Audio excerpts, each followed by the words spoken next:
We call the Election Commission meeting to order. Clerk, please call the roll. Commissioner Germaini?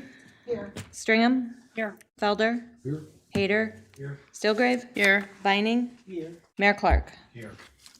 So next, So this is our meeting of the Election Commission for the May 5th, 2026 special election. So everything we decide tonight will be just for that election. The first item of business is the approval of minutes from October 6th and October 28th of 2025. thank you. And if there's no comments on the minutes, we need a motion to approve. Motion to approve the minutes from October 6th and October 28th, 2025. Motion from Commissioner Hayter, supported by Commissioner Stillgrave to approve the minutes. We can do all in favor. All in favor, say aye. Aye. Aye. Thank you. Next, please. The next item is the item 5844, resolution delegating election duties to the clerk treasurer. It's in your packet. It remains fairly unchanged from previous copies of the resolution. Right, it's here in the resolution, or if there's any questions on the resolution. If not, we're looking for a motion. Councilwoman Germaini. I'll move to approve a resolution delegating duties to the clerk treasurer for a purpose of conducting the May 5th, 2026 special election. Support. Motion by Commissioner Germaini, supported by Commissioner Stringham. All in favor is All in fine. favor, say aye. Aye. Opposed? Thank you. Next item, please. The next item is item 5847, election inspector appointments for the May 6, 2026 election. So I gave you a copy of that at your desk. There is one inspector, Bill Lavoie, who is actually going to be the chair or co-chair at Precinct 1. He is a D, so there will be balance between the R, Carl Kramer, and Bill Lavoie, who is going to be a D. Everything else is no other comments on anything else. Any questions on the election inspectors? If not, a motion. Councilwoman Stringham. I move to approve the election inspector assignment list as provided by the clerk treasurer. Support. Motion by Commissioner Stringham, supported by Commissioner Germaini on item 5847. All in favor, say aye. Aye. Opposed? Thank you. Next, please. The next item is item 5849, and this is clerk's authority to appoint election inspectors. All this does is allow me to add election inspectors if necessary without coming to the election commission first. Any questions on item 5849? If not, a motion. Commissioner Stillgrave. Move to approve a resolution delegating authority to the clerk treasurer to make appointments of election inspectors for the purpose of conducting the May 5th, 2026 special election. Support. Motion from Commissioner Stillgrave, supported by Commissioner Vining on item 5849. Clerk, please call. I'm sorry. All in favor, say aye. Aye. Aye. Opposed? Thank you. The next item is item 5846, approval of AV counting boards. You'll notice in the motion that it says move to authorize a maximum of 2 absentee counting boards, there's a typo there. I did that because I'm not entirely certain we'll need to, so of course I'll decide that, but I wanted the flexibility to be able to have 2 if necessary. Any questions? If not, a motion. I can make a motion. Okay. Commissioner Germaini. Move to authorize a maximum of 2 absentee count boards to be administered by clerk treasurer Lavoie at her designee for the May 5th, 2026 special election at Monroe City Hall. Support. Motion by Commissioner Germaini, supported by Commissioner Stringham, item 5846. All in favor, say aye. Aye. Opposed? All right, the next item is item 5845, and this just gives authorization to have our absentee counting boards pre-process ballots if there are enough to warrant it, so that we're finished very early in the evening on the actual election day. Okay, any comments? Commissioner Stringham? I'll move to authorize absentee counting boards for the May 5th, 2026 election to process and tabulate absentee voter ballots subject to all applicable state laws on any of the days allowed under state law prior to the May 5th, 2026 special election. There's a motion by Commissioner String, supported by Commissioner Felder on item 5845. Clerk, I'm sorry, all in favor, say aye. Aye. Opposed?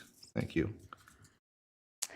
All right, the final item on the regular agenda is item 5848. It's the need to schedule a public accuracy test. That is where we need a quorum of the election commission. We generally hold it the week prior to the election. However, I will be at the treasurer certification training to get some additional professional certification for my job as treasurer. So if we could hold it the week of the 20th, perhaps near the end of the week, that would be great. And we need 4 election commission members. There's only one item on the ballot, and there are 6 ballots to put through the tabulator for the test. However, we are now mandated, we are required to test the voter assist terminals as well. So that's going to just add a little bit of extra time, but it should still be, I would say, 30 to 45 minutes, roughly. So looking at the city calendar, the Friday, the 24th is 9 o'clock is the Manor at Arbor Day at Manor, but I'm certain we'd be done by that time, so that's probably not it. So if you're later in the week, if there's any date in which seems to work, I'm available the 22nd, 3rd, and 4th. And we've started at 7:30 in the past, Yes. and I'm happy to do that again. So I'm available, so is there a date? We need to fill in the date in this, but we don't. First, got to see what 4 people we have. I'm available those days, so. Our usuals. Okay, so we have 5 at least here, if not 6. So do you want the names now, or do you want to fill them in while we get response? So I saw Robert Clark, Kathy Stringham, Michelle Germaini, Mike Hader, and then of course any other election commissioners and Deb Stilgrave. So any election commissioners are welcome to come. We just need at least a minimum of 4. Okay, Okay. so, and that is going to be then on which day? Who didn't say? Is there all good? Any day, I don't care. Why don't we On the 23rd, so we don't have to. have a fallback date in case something comes up that consumes everybody's time? So I think the 23rd is good.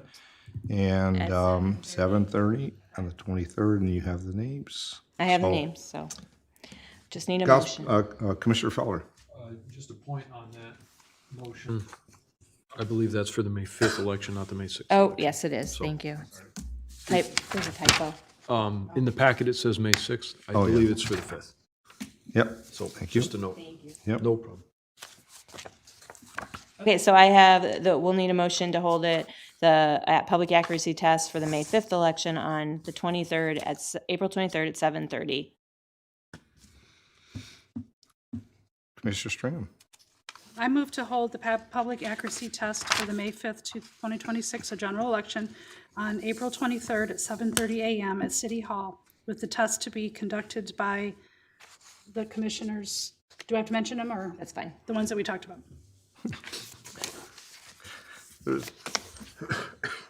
Don't make me start laughing now. There's a motion from Commissioner Stringham, or by Commissioner Stilgrave on item 5848. Clerk, you want a roll call? All in favor is fine. All in favor, say aye. Aye. Opposed? Very well, thank you. There are no further items on the agenda, and I have no comments this evening. Any comments from commissioners? Seeing none, I know this seems tedious, but it's required. So I appreciate everybody's patience as we get through the Elections Commission, because it is important that we manage these items in today's elections. Clerk, if there's nothing further, Further, so. is here for citizens' comments. Any comments from those present here this evening? Seeing none, at this time I'll adjourn. We should take a motion. A to motion adjourn. to adjourn, sorry. That's okay. Commissioner Germaini, supported by Commissioner Hader to adjourn. All in favor, say aye. Aye. Aye. Opposed? Thank you. Thank you.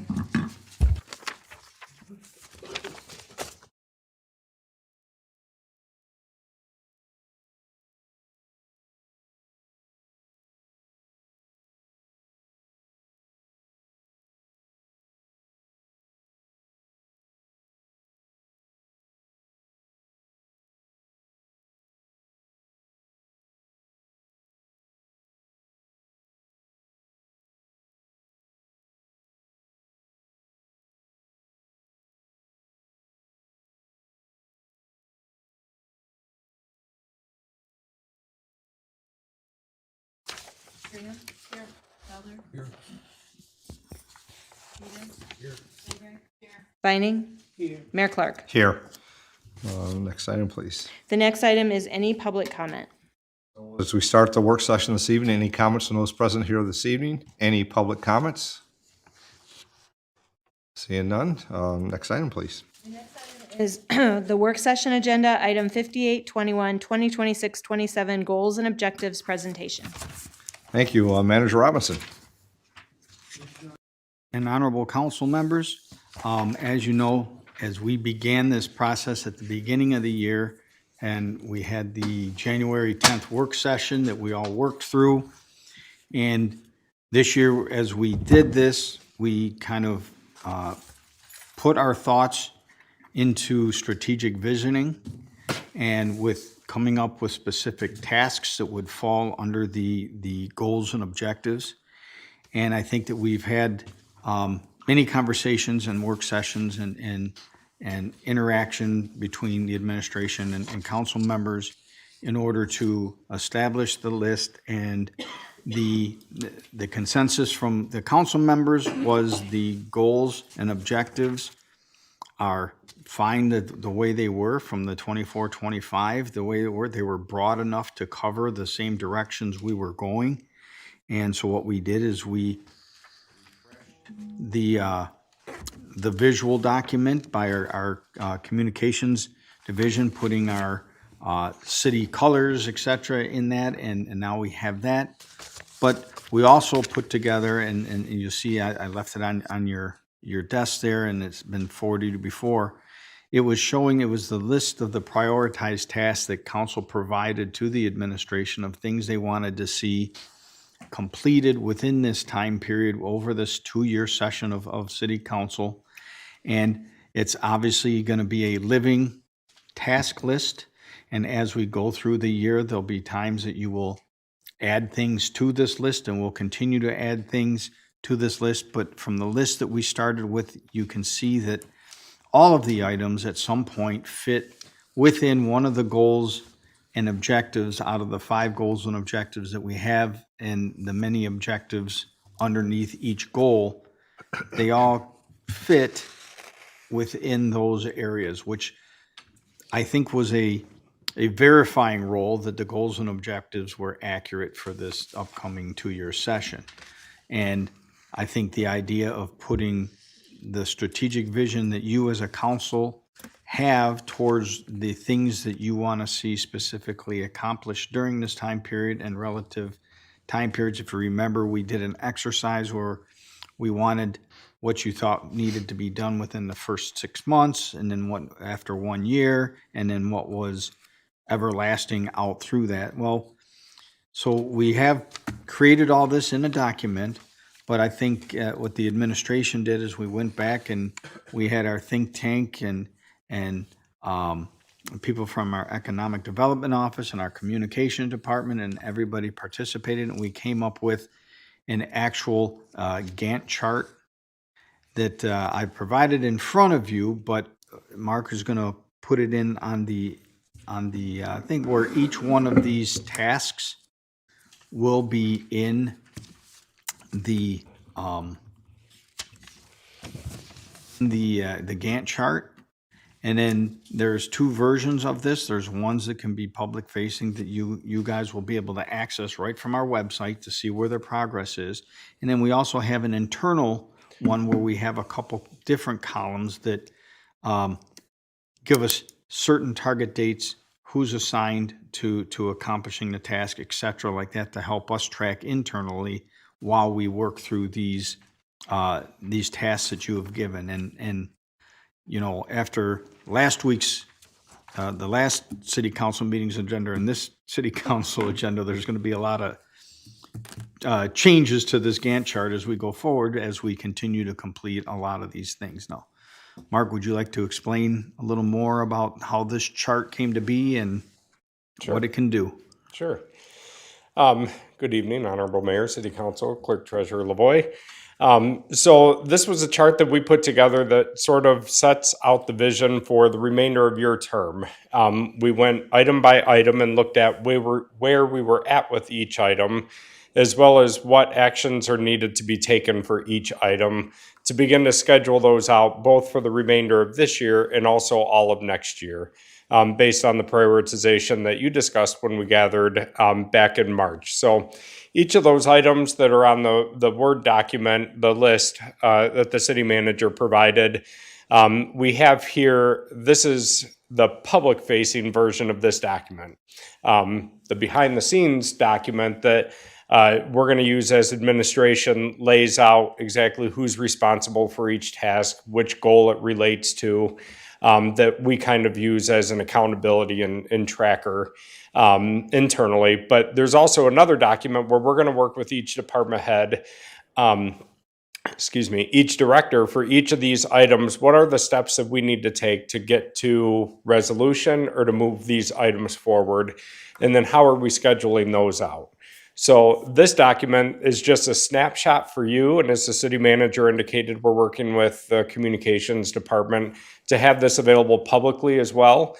So that if you get a question or if you're awake in the middle of the night at 2 a.m. wondering about an issue and when this is going to be brought up, this will be a tool that you'll be able to log on to the city council page of the website is where it will live because it's your goals and objectives, and pull up this chart.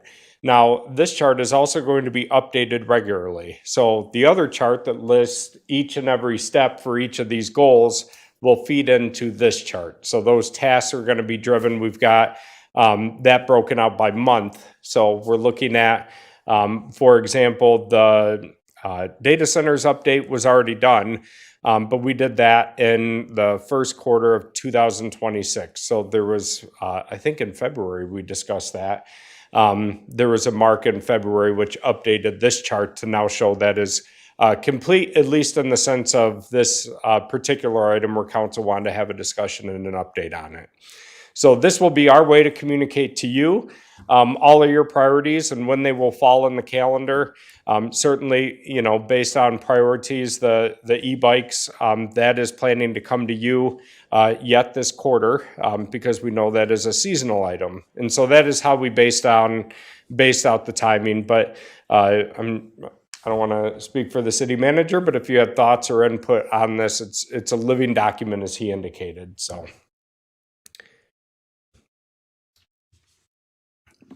That's excellent. I have one question. Can I speak? So how often do we get the reports? Quarterly? It'll be updated? Because it's a lot to control. Quarterly? You can get them as often as you would want, but at a minimum, I would think you would want them quarterly, but you Quarterly should is be what I'm able to thinking. look at them because they will be updated probably weekly or bi-weekly at the latest. And this will also be something as if you reach out to me and you have a new task that fits the mold of our strategic visioning, that is something that needs to be documented in here. That's not just something that's a quick phone call, I get an answer for you and call you back. But if it's something more that's going to take, the administration and different departments to accomplish something, it'll be added to this list as well. And we'll put it timelines in and all that. But yes, quarterly at a minimum, we can.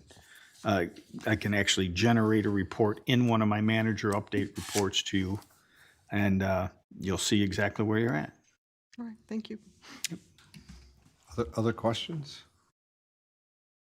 So Mark, and the manager, I see that, for instance, the data center one, it's an update, and of course, we received an update. And there's possibility there'd be additional information that might be important for council to have. I just saw an article 2 days ago, and I thought, this is interesting. And I know the things that might be of importance or significance that while we've done the update, and it just can't linger it just because there may be new information. But I would think that as information came through that might say like, this is something they could send out through just a correspondence type thing or Right. attachment or however to get a hold of it. So council has the opportunity to read it if they haven't seen it. We get those, it would be great. Perfect. Any other comments? I don't see them. So as I look through the list, I see there's some that don't have anything in the boxes. That doesn't mean they weren't important because they're on the list. So there may be things that just aren't, don't have a kickoff date, so to speak, because we have things I think are on here that don't have a start point yet, and doesn't mean may not come up in, by the end of this year or even next year of this term, but it's just not placed yet because there's maybe some additional information or research. I'm thinking why it's not there. I mean, some may fall off, may not be something we get to, but if something did come up, we'd be able to insert that, correct? Yes. If you found something. Exactly. If I may too. Partly some of the ones that don't have a start or a targeted end date are because these are indicators that you have told us it's an ongoing priority to build into our everyday work. So I would say an example of that is about foster a culture of civic participation. There is no start date to start that, and there's no end date to that. But if you adopt your council goals and objectives this evening, you're telling administration that that is a priority for council as we're doing our daily work and carrying out our duties in administration, that this is a priority for you. And we will look for ways to weave that into our processes, procedures, and practices. That's what I was actually looking at when you were saying that. So just because it's thinking we do that and we look for that, at the same time, it might be a event or opportunity that presents itself that the city council kind of weighs into, or it could be a community item that we just support as well. Okay. Other thoughts or questions?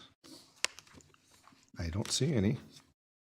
Well, and just so the council knows, this will be popping back up on our agenda later tonight for you to formally adopt the goals and objectives for this session of council. Yep. And it's well noted, it was stated that there's, I can see right at the start here, that have second quarter as target complete. There's items on tonight's agenda that are related to some of those that will be quickly transitioning to a different stage. So I appreciate the compiling it all, and I think back when we had our Saturday goals and objectives work session and information and get this compiled. So I appreciate all the work done by administration and staff. I think we're done. Anything else? Something next. That should be it. Just the next item. Okay, it's like cliffhanger here. So, Clerk, our next item is? The next item is item 5825, overview of state legislation to preempt local zoning authority for housing. Thank you. Manager Robinson. Yes, Your Honor, as I think we have touched on before in conversation, that there are a series of bills that have been brought into the legislature, all having to do with housing. And I know in some of my roles, serving on the Public Service Commission with the MML, this was a shocker to the MML. They were not consulted or advised of any of these things, because a lot of the items that have been put through by the legislators that authored this really didn't consult anybody locally on the effects it would have on local on the local planning and the locals having a say in their own zoning, etc.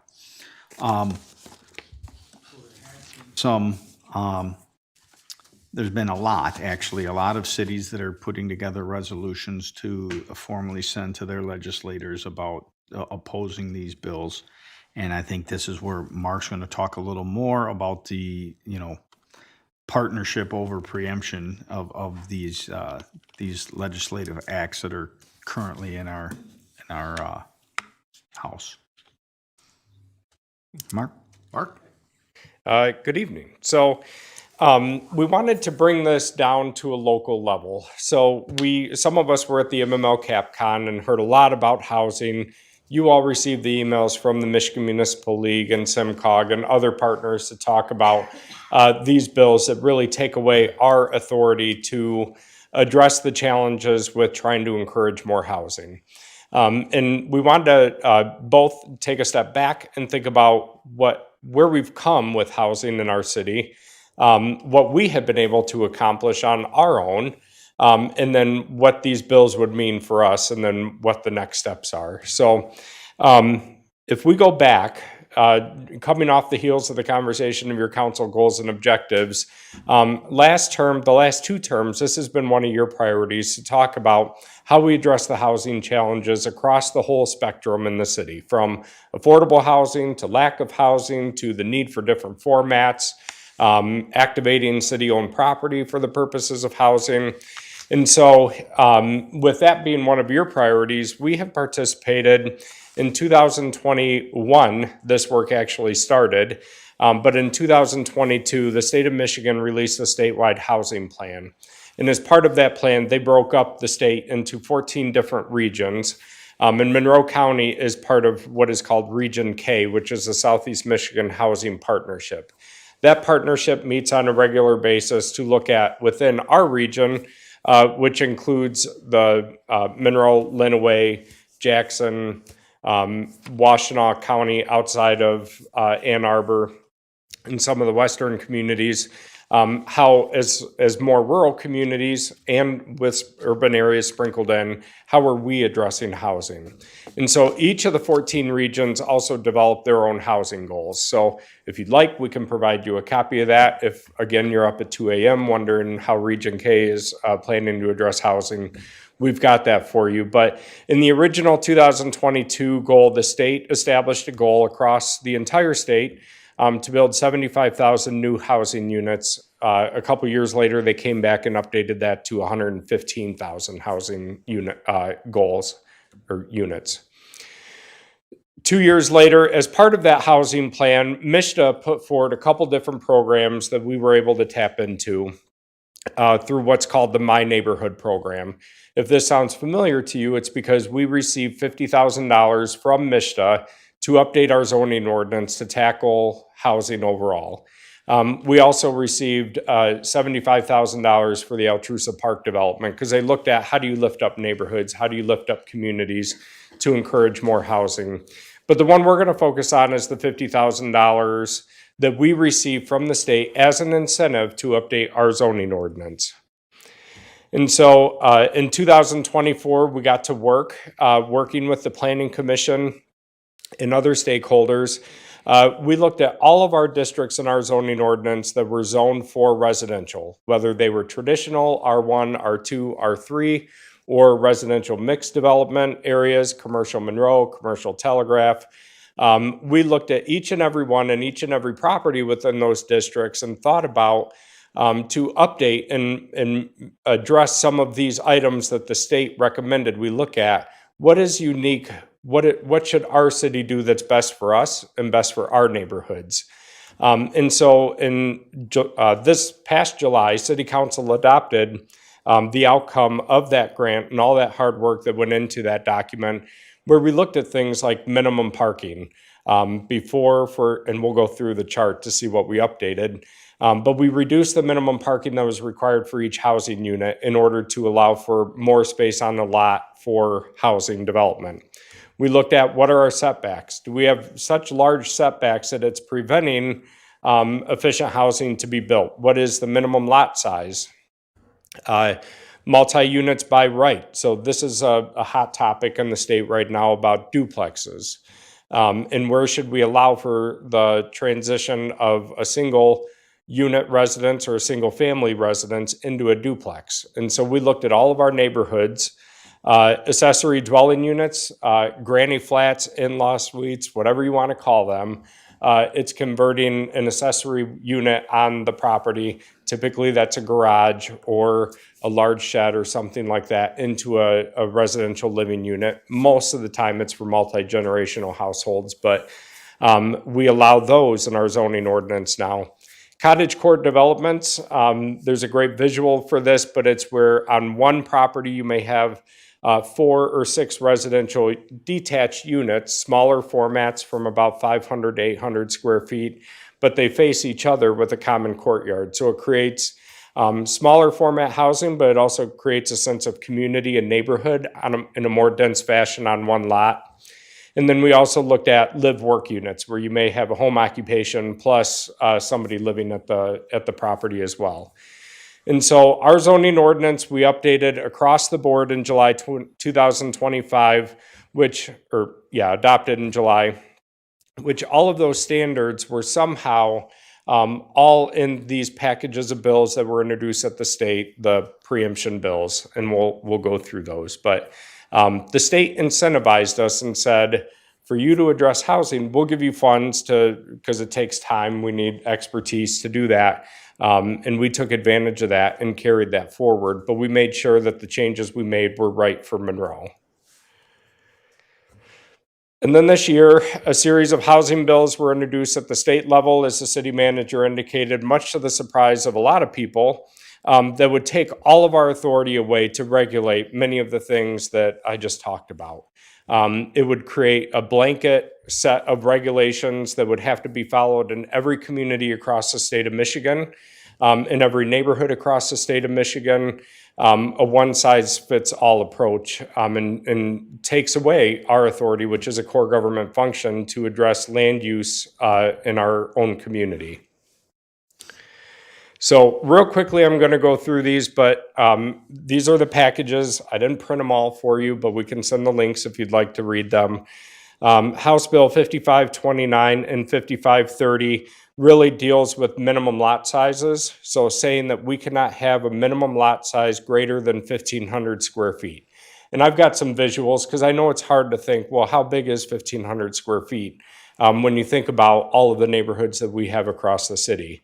But in general, all of ours are about 4,000 square feet or more is what we require even after our revisions. So you see it drastically reduces the size of a minimum property. Study requirements, House Bill 5531. If somebody is proposing a development, we can request certain studies. So in our zoning ordinance, a lot of times we look at infrastructure capacity studies. We look at traffic studies. What would a traffic impact be? And we can require those, and under this bill, we can still require those before a development or application is turned in for site plan. But it does create a 60-day decision shot clock for us. So if we get a site plan today, City Planning Commission or administration has to act within 60 days to either approve, deny, or conditionally approve. And it also limits afterwards what kind of studies we can request after that.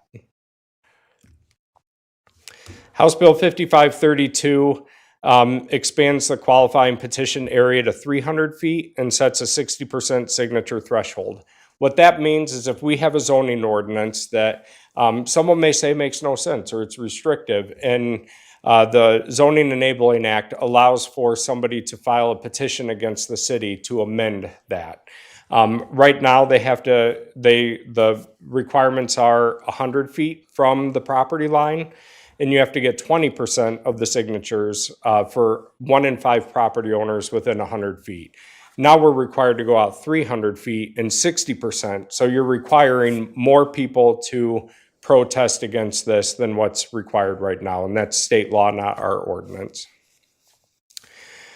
Dwelling size, so this says anywhere across the state of Michigan, we cannot require we cannot state a minimum area for a house to be more than 500 square feet.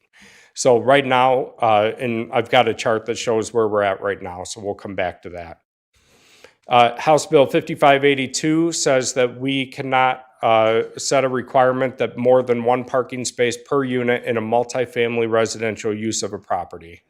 So if this is our ordinance right now. It used to be 1.5 cars or autos. Now we require 1 auto per unit. So if you have a 5-unit structure with 5 housing apartments in it, we cannot say you have to have more than 5 parking spaces for that.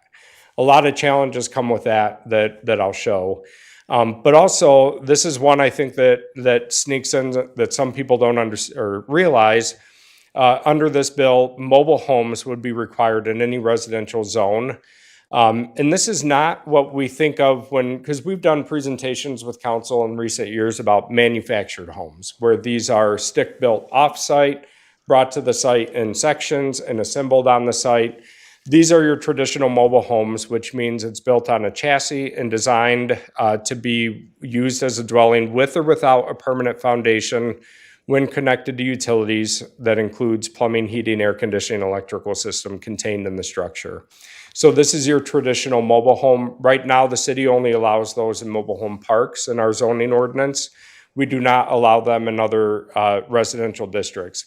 But we do allow for manufactured homes or those prefab homes because that is becoming a very efficient way to build a house, to have it assembled, mass-produced under one structure and brought to the site in pieces and assembled. So we're talking about two different things.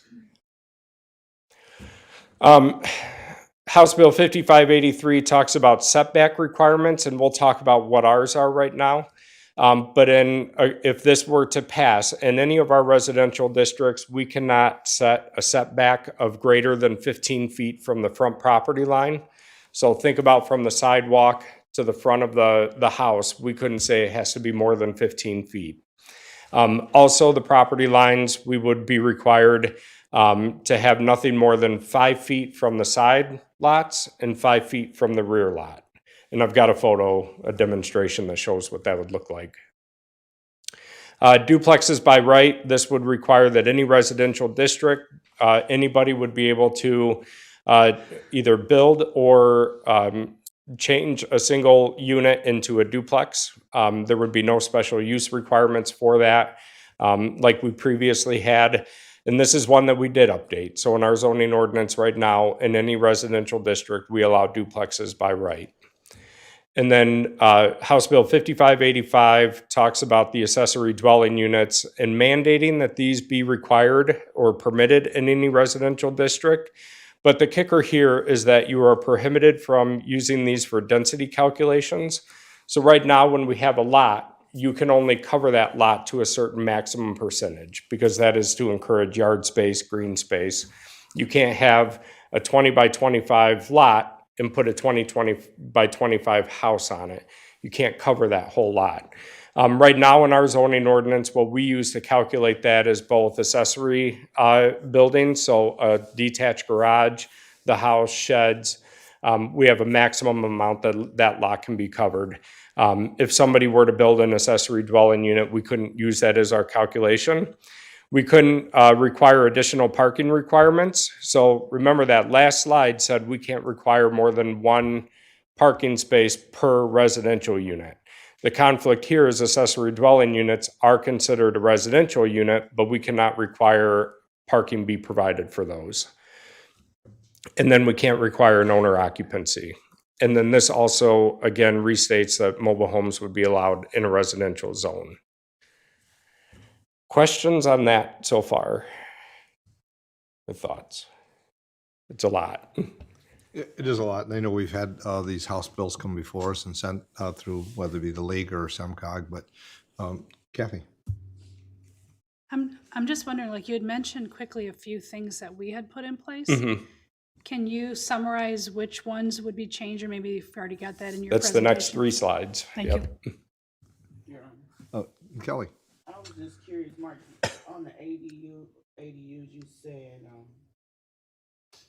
converted buildings. Mm-hmm. Does that apply to new builds? Mm-hmm. Okay. Yep. And then with the cottage style, they're generally between 500 and 800 square feet. Do we allow for any smaller, or would this bill allow for any smaller? Because I'm thinking tiny houses when you say cottage style houses, and most of them are around 400 square feet. They could be even smaller. So where the 500 square feet comes in is the state building code requires a certain percentage for a residential dwelling unit. And that's where our code update came in for 500. But we do go as low as 400, I believe, for an accessory dwelling unit. And I believe that's how the state based their calculation too, based on the state building code. Thank you. Mm-hmm. Okay. Okay, so the next few slides on the left talk about what are we talking about. In the middle is what the state, if these bills were to pass, what the requirement would be. And on the right is where our ordinance currently stands. So even after the changes. So again, parking, for any residential dwelling unit, the state preemption standard would be 1 parking space, including guest parking per dwelling unit. So if you've got 5 in an apartment building, you provide 5 parking spaces, you're not allowed to say where guests have to park. That would be up to the guests to figure out. But that is in line with also our zoning ordinance right now, except we do require, if you have an accessory dwelling unit on your lot, that there is also has to be parking provided for that. So we treat accessory dwelling units as a residential unit and require parking to be considered for that.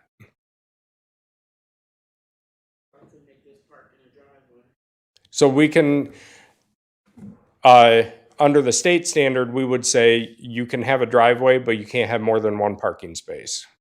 So if there is a single family house or a single unit house and an accessory dwelling unit, the state is telling us we can only require for that property only 1 parking space. So somebody could build a driveway that only accommodates 1 vehicle. And if there's a challenge with on-street parking, which we hear quite a bit about, they have to find an on-street parking space, but we can't require it be dedicated for that housing unit. Mobile homes. So again, the package of bills, we would not be able to exclude mobile homes from any residential district. And in our zoning ordinance right now, we only permit them. We have it's called MHP, which is a manufactured or a mobile home park district where we allow for mobile homes. So the next is minimum lot size. So the state is telling us that if these were to pass, that we would be allowed to require no more than 1,500 square feet for a detached single-family residence if it's served by public water and public sewer. Again, when we updated our zoning ordinance, we went district by district, and I can show you the map or provide the map where you can see where all these districts are, but we also condensed them down because we used to have a bunch of different residential districts, and we condensed it down to make it not so confusing. R1, which are traditional neighborhoods that have single family or single unit housing, our minimum lot size is 6,000 square feet. And then R2, R3, we go 4,800 to 4,000 square feet. And then RM, which is residential mixed, where think about those areas as where they have mixed use or neighborhood mixed use. The minimum lot size is 6,000 square feet. So a drastic change where in an R1 district right now we require 6,000, but we would be required a minimum lot size of 1,500 square feet. Dwelling size, so again, we could not say that a minimum area has to be greater than 500 square feet. Right now, our zoning code, if you have a single-story house, the minimum square feet is 800 square feet in all zoning districts. But if it's a 2-story, then the first floor of that house can be 600 square feet, because then you've got upper stories that are also adding more living space. And Councilwoman Vining, to your question, for accessory dwelling units, we do go down to 400 square feet for those for efficiency apartments or efficiency living units.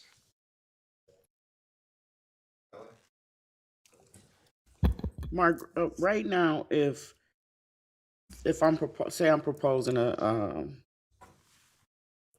600 square foot and I come to the city with my proposal and you deny it because it's the 600 square feet for a single story, is there a recourse for me to go a next step to maybe get approval to do my particular project? Sure. So anytime somebody wants to propose a development that varies from the zoning ordinance, the recourse is the Zoning Board of Appeals.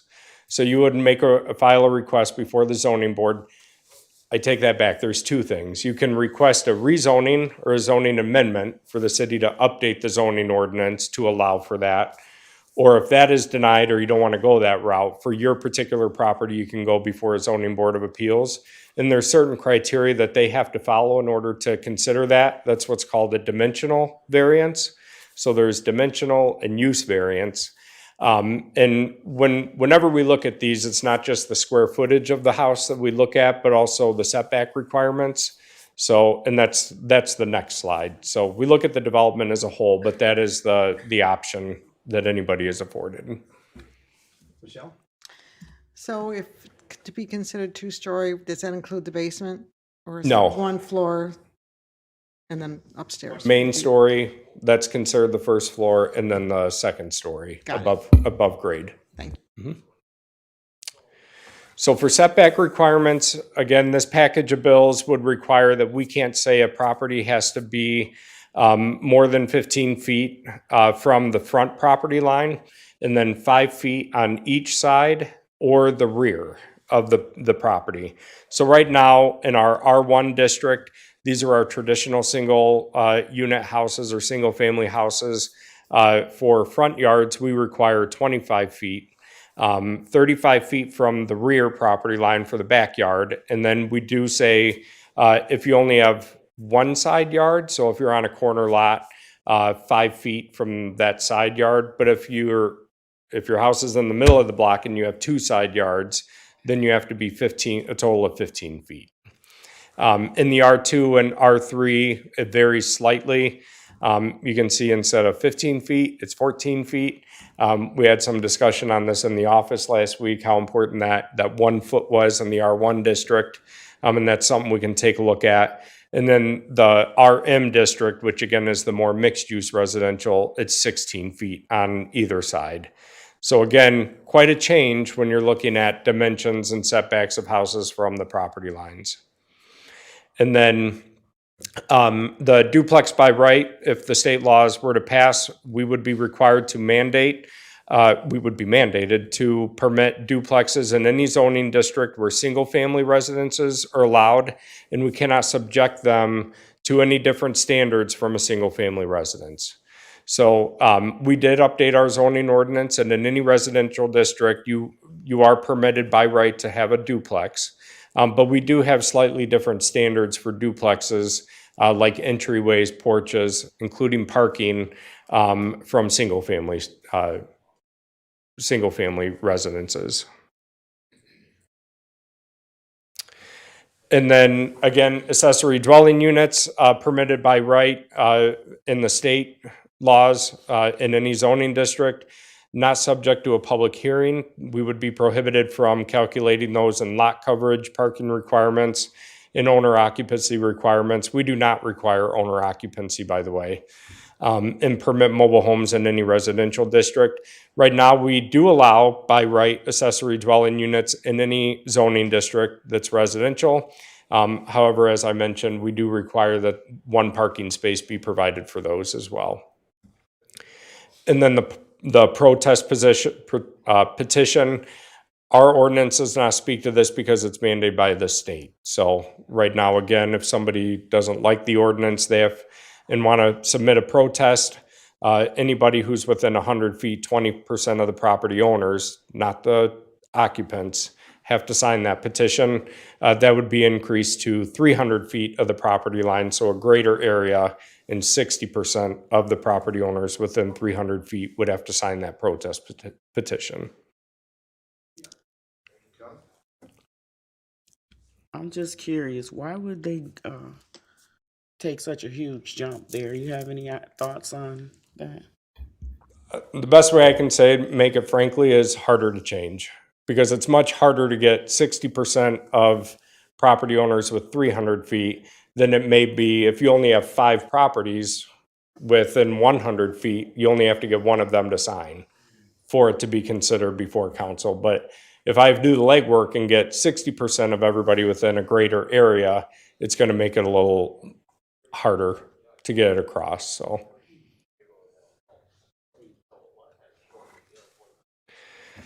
So that's the language in the bills and the language in our current zoning ordinance and what would change. The next several slides are just to provide you some examples from across the city. So this one is right out on 2nd Street. This is, for perspective, in the upper right-hand corner, that's the city employee parking lot.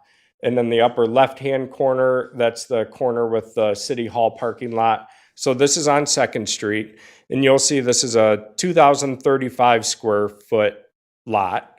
So if the bills were to pass, we would have to take about 535 feet off of that lot to make it smaller. That property, if you can see the house, it's set back 10 feet from the front yard, which would fall in line with the state law because it would require 15 feet setback. But the 6-foot side yard setback, the house could be expanded out further to the property line on each side by a foot. And then the state law would also require a 5-foot rear yard setback. So this one right now is 10 feet off the rear yard. And then again, 2 feet on the other side currently. So this is not conforming with our existing zoning code, but this house is also 784 square feet on the first floor. So they exceed the minimum, which would be permitted. But if you were to break up this entire lot, we measured it out by acres. You can see right now there's about 2, 4, 6, 8, probably about 20 houses on this block. With the new dimensions, this could be carved up into 50 new lots with mobile homes. Add on top of that an accessory dwelling unit perhaps on each lot and require a maximum of 50 parking spaces on that block alone. And also for perspective, this is a historic district. So the houses are listed on the National Register of Historic Places, but we wanted to give you the perspective. Right now, there's about 20 houses on that lot. With the new dimensions, this could fit 50 new lots on this lot. And also they could be duplexes. So we can only you would be required to provide 100 parking spaces if they were all duplexes in that situation. This is another one in green, 111 West 5th Street. This is getting closer to the size of the minimum lots that the state would require us. This lot, and you can see the building outline faintly within the 111. This one is about 1,600 square feet. Take another 100 off that. It's got a 13-foot front yard setback, so about where the state law would be. The rear yard setbacks and the side yard setbacks are little off. Those go nearly to the property line on the one side. On the east side border in 109, it does have a 0-foot setback, so it's built right on the property line. And this house is about 572 square feet, so it's about the size of a house that would be the new minimum lot size. So if we broke this entire lot up, especially with the alley going through, this could be 63 new lots. Double that if they were all duplexes, turned into about 126 new residential units. And you can see what that would do when we think about our infrastructure in stormwater. Having the backyards, having the yard space, the green space helps absorb some of that. But if these are completely built out, where is all that stormwater going to go and how is that going to be absorbed? We would have to look at our sewer system capacity.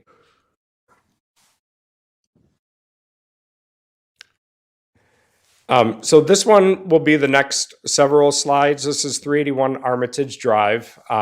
So Armitage Drive is in the western end of the city. The vacant space behind it is Munson Park, so that gives you perspective. 381 Armitage is about 9,000 square feet. It's got a 21-foot front yard setback, so we would have to, if a new house were to be built on that lot today and the state laws were in effect, they would have to move it about 6 feet closer to the sidewalk. It does have a 5-foot side yard setback on the south side, you see that. It's got a large backyard at 82 feet, but again, we would only be required to permit 5 feet there instead of the larger backyard. And then the one side yard on Payson right now is 23 feet, so we would be required to take that back another about 18 feet for the minimum. And then this has 984 square feet, so about 400 square feet more. This single lot alone could be 6 new lots, especially with the configuration on Armitage and Payson. So take that same block. The next few slides, so imagine this is not Elm, this is Payson. We did play with Chat or Gemini AI a little bit to help create these graphics, but imagine we've got Payson Avenue in Armitage, just like that. And so the dimensions that you see in between Crampton and Armitage are the same size as these lots generally. It's about 60 by 130. Each of these houses on the first floor is about 800 square feet. They each have one parking space. We did ask for the houses to be situated 15 feet from the front setback and 5 feet from the side and rear setbacks. So these are in general situation, the current situation on Payson, Armitage, and Crampton. What we did was plugged in the new state standards and said, what would this neighborhood look like if these were all turned into 1,500 square feet lots with 5 feet front or side and rear setbacks, 500 square feet with one parking space, and a 15 feet front yard setback. And this is what the neighborhood would then look like. So you would be about tripling the number of houses on that lot, looking at the same street configuration, the same street layout. We did not calculate stormwater and sewer service on these lots, but that gives you an idea of how, if these laws were enacted across the city, how all of our neighborhoods could, one by one, be transformed and changed based on the one-size-fits-all approach that the state has considered. Also, we looked at our historic district and where this is Washington Street. We took out one of the houses. So say one of the houses falls into disrepair. If that house were to be removed in the future, if these laws become enacted, a mobile home could go there. So when we think about our community and the diversity of our neighborhood and the characteristics of all of our neighborhoods, if the state were to pass all these laws, we would lose all control and all authority to still make these changes and still address housing while keeping the context of the neighborhood, because they take that away in this one-size-fits-all approach. So obviously this is a rendering thanks to Gemini, but it gives you, and it's certainly not a statement on the validity of the mobile homes as housing units, but we look at this being the National Register, and how we can address housing while still fitting the format and character of the neighborhood. If the state law were to pass, we would lose a lot of that authority. Any questions before we go on to the next steps? Andrew? My understanding is that with current city zoning policy and zoning ordinances that are in place, we could establish a PUD that prioritizes density and affordability of homes in essentially deliberately and constructively put a neighborhood similar to the one that you had on the screen a couple of minutes ago. There you go. Through deliberate choice of the neighbors who want to live there in the city establishing that PUD, it's within our ability to allow for that now if there is a desire on the residents to do so.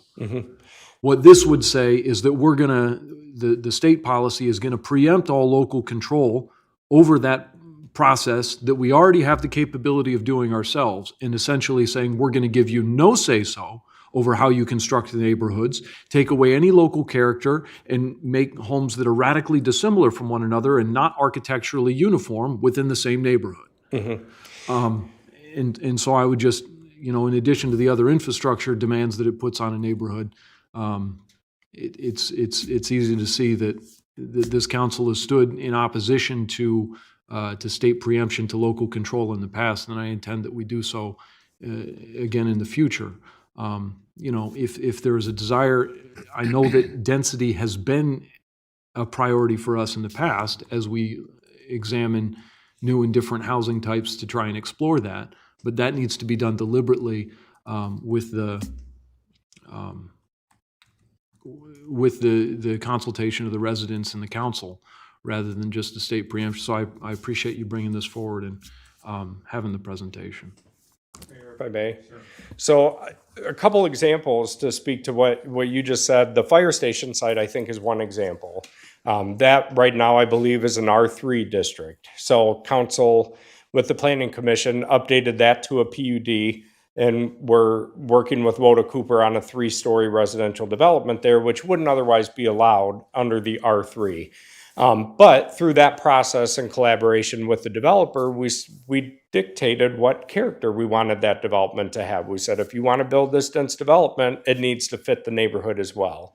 And so we looked at parking and site situation and green space and even the materials used on the building.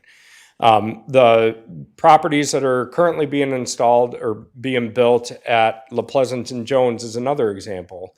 That is smaller format, and we did reduce the minimum square feet for those based on the lot size and the development, working with that developer, and that was zoned PUD in order to make sure that all the utilities were there, the site circulation, and that moved forward. And then Mason Run 2.0 was the other one. We cracked open that pattern book and made some significant changes to that, but made sure it still fit the neighborhood with some minor tweaks. And I think we showed with our incentive that we got from MISTA, as well as the desire and prioritization of council to move this forward, we showed we can do that and still achieve that without the state telling us we have to. Kathy? So just to clarify, I just want to make sure I'm understanding this correctly. So in these, I know you're using these examples of Yeah. what things could be. Yeah. But if this is an established neighborhood and the lot is being sold, let's say the house burned or was demolished, it's being sold, how does the state come in with this requirement? Is it still going to force something? Yeah, that's a great question. So if there's an existing lot in an existing neighborhood and it's vacant for some reason, we own quite a few in the city, right? Vacant lots that we are trying to reactivate. Right now, if somebody says, I want to divide that up and I want to make it into different lots, we say, well, it has to be an 800 square feet lot or 6,000 square feet lot. The state would require us to update our zoning ordinance to say they could turn that into 2 lots if it's 1,500 square feet and it meets. They could build multiple 500 square feet residential units on that property. So if it's a vacant lot, they've got every right and request to make those modifications as long as it meets our zoning ordinance, and our zoning ordinance would have to meet the state laws. Does that help? It helps, but I'm still trying to wrap my head around the roads. The roads are already built, they're already in existence. So if you split that up, how would that, you would have a house behind a house or? Yeah, so this is 381 Armitage. So you could split this up into 6 new 1,500 square feet lots and have all of them facing Payson. So think about the single-story apartments that were built behind Aldi at the Lazy Boy site facing Huber. That's what you could have on this lot. But what about 375? That one doesn't have the corner with an extra road. Right. That's where I'm. And again, you can only require 1 parking space. So somebody could say, I want to build 1,000 square foot structure on that, turn it into a duplex. We can say, well, you have to have 2 parking spaces. Oh, and you can put an accessory dwelling unit in the back, but you don't have to have parking for that. So, and that's when I asked Jim and I to do this, I said, please don't change the roads. So you can see how they split it up and put 2 houses side by side on each lot. Some of them have a driveway, some of them don't, but you could put driveways in front of them. So I wanted to, when I first did it, it built all new roads and turned it into a whole new development. But that's why I mean, it probably wouldn't happen, right? Where somebody's going to come by this lot or this block, tear it all down and rebuild this, but it could happen a little bit at a time over time. So it's certainly just meant to be demonstration, not a proposed development at this point, but. Other questions yet? Okay, Mark, further? Yep, so if we're against these bills, what are we for? And so I'm just gonna give a quick rundown On your, in front of you, you do have this packet. This is, and you've probably seen this before. I know Councilman Vining, you referenced this a couple weeks ago. This is what the Michigan Municipal League has put forward as their compromise to work with the legislature in opposition of the current bills, but here are some compromises that we can bring forward. And this is called the My Home program. So what it does, it provides $5 million annually for the My Home Readiness Incentive Grants. Those are like what we got, the $50,000, where they said, we'll give you money to update it, but you need to address these things. The My Home grant funds would be available to developers. I believe it's up to $100,000 per unit for a new build, $50,000 for each rehab. But it would unlock funds if that development meets certain criteria, and we'll go through that. And then the My Home Fund is a revolving loan fund, which is meant to provide gap financing for a developer. So in addition to a grant, and you need to get additional financing to get your project across the finish line, there would be a revolving loan fund established. What that means is when I pay my loan back, it goes back into the pot for somebody else to be able to go back and get a loan from. Right now, there is the My Home Employer program. This is where employers provide workforce housing. This would provide match to those programs on an ongoing basis. And then promoting local zoning reform. And this is, I think, where the main difference comes in for us is it's sort of like the Redevelopment Readiness Communities program, where if you enact 50% or more of the following recommendations, we would be considered what's called housing ready. And then that would open up the opportunity to tap into those grants and loans if somebody is doing work in our community. So they provide a long list, but you'll notice in this list, and it's 3 pages long, and I won't go through each of them because you have it in front of you. But it talks about, for example, adopting pre-approved plans. The MML, working with partners, adopted a pattern book several years ago. It doesn't tell you what you have to pre-approve, but as long as you have a set of pre-approved plans where if somebody comes and says, I want to build houses in the community, we can say, here's a set of pre-approved plans, you're ready to go. If you're building this, you don't need additional approvals, and that's just an example. But I think an example, reduce allowable dwelling size. It doesn't say it has to be 500 square feet, but as long as the local unit of government is looking at that and addressing that as a zoning amendment to updating it based on the needs of their community, you would qualify and check that box. So they don't push what exactly you need to adopt, but as long as you're adopting at least 50% of this list, you would qualify for that. And again, the second point here, I just wanted to call out, allowing modular as a permitted use in residential. That is different than a mobile home. Modular is those pre-manufactured built, and we do allow those right now across in any zoning, residential zoning district in our city already. So I'm confident that if this package were to pass today, we would qualify automatically because of what we accomplished in our zoning code update recently. So what's next? On your agenda this evening, you've got a resolution that's a template. As the city manager indicated, communities across the state are starting to adopt these to signify that we're against that preemption. Don't take away our authority.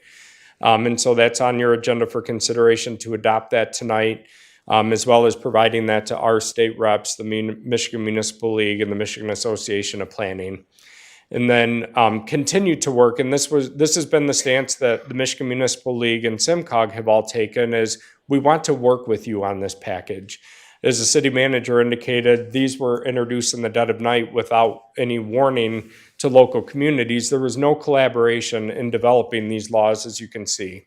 And so what us and the Michigan Municipal League and SIMCOG and Michigan Township Association, others are saying is, allow us to work with you. So if you adopt the resolution tonight, we would forward that on and then be at the table to help craft some of these and even put forth our zoning amendment changes that has been approved with some of these modifications as an example of what other communities across the state can do for the good of their own community without the one-size-fits-all approach.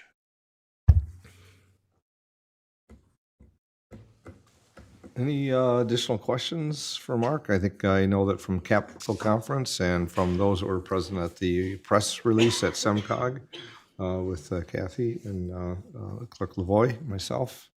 We've had a lot of discussion. I think that the council's at least informed and understand what they stand for and what our position is. So any final comments for Mark or administration? If you'd like, I can send this presentation out too, so you've got that side-by-side comparison and visual. Yes, Kelly? and if you, could you send me the Region K housing? Mhm. Yep. Thank you. Just a question, you know if the Michigan Municipal League or SEMCOG are, I know they're collecting or at least accounting for resolutions. You considered sending this to them? Yes, so in your the PowerPoint? Not yet, but we can send it along with the resolution, because your resolution, like we said, if you adopt it, you direct it to be sent to those folks, so we can include this as well as a link to our zoning code so they can see it. I mean, it's very informative. I think if there's resources that are going to have contact with state legislators that may be embracing the bills that we oppose, this might give them some visual and some information to help impact their decision. Maybe convince a few. I know that our representatives here are supportive, so there's many others. All right. Any further questions? Manager Robinson, anything further? Have anything further for the work session, sir? And this will appear later on the council agenda. Thank you, Mark. Thank you. If there's no other questions or comments at this time, we have a few minutes. So I think I'll look at clerk, there's nothing further, right? There's nothing further. All right, at this time for the work session, and then the council meeting will start at 7:30. So at this time, we'll close the work session. Thank you.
Call the city council meeting to order. Clerk, please call the roll. Councilperson Jermaine? Here. Stringham? Here. Felder? Here. Hader? Here. Stillgrave? Here. Vining? Here. Mayor Clark? Here, I ask we all please rise for the invocation. Remain standing for the Pledge of Allegiance. Guide us in our deliberations and discussions this evening. May our efforts promote the good of the residents of this city and all who visit. I pledge allegiance to the flag of the United States of America and to the republic for which it stands, one nation, under God, indivisible, with liberty and justice for all. Thank you. Clerk, next item, please. The next item on the agenda is the approval of the regular agenda. Manager Robinson, any amendments to the agenda? Yes, Your Honor, I'd like to amend Section 8. It's the consideration to go into closed session to add an item which is add attorney-client privilege communication to the closed session.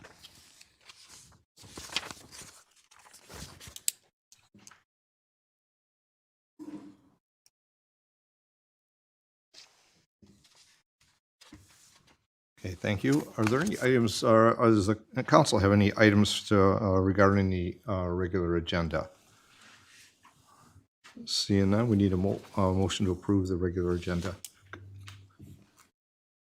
Councilman Hader? Motion to approve the regular agenda? Motion by Councilman Hader, supported by Councilwoman Stringham to approve the regular agenda. Clerk, please call the roll. And I'm going to amend that to Oh, include the With, I'm sorry, addition. with the, That the city manager gave.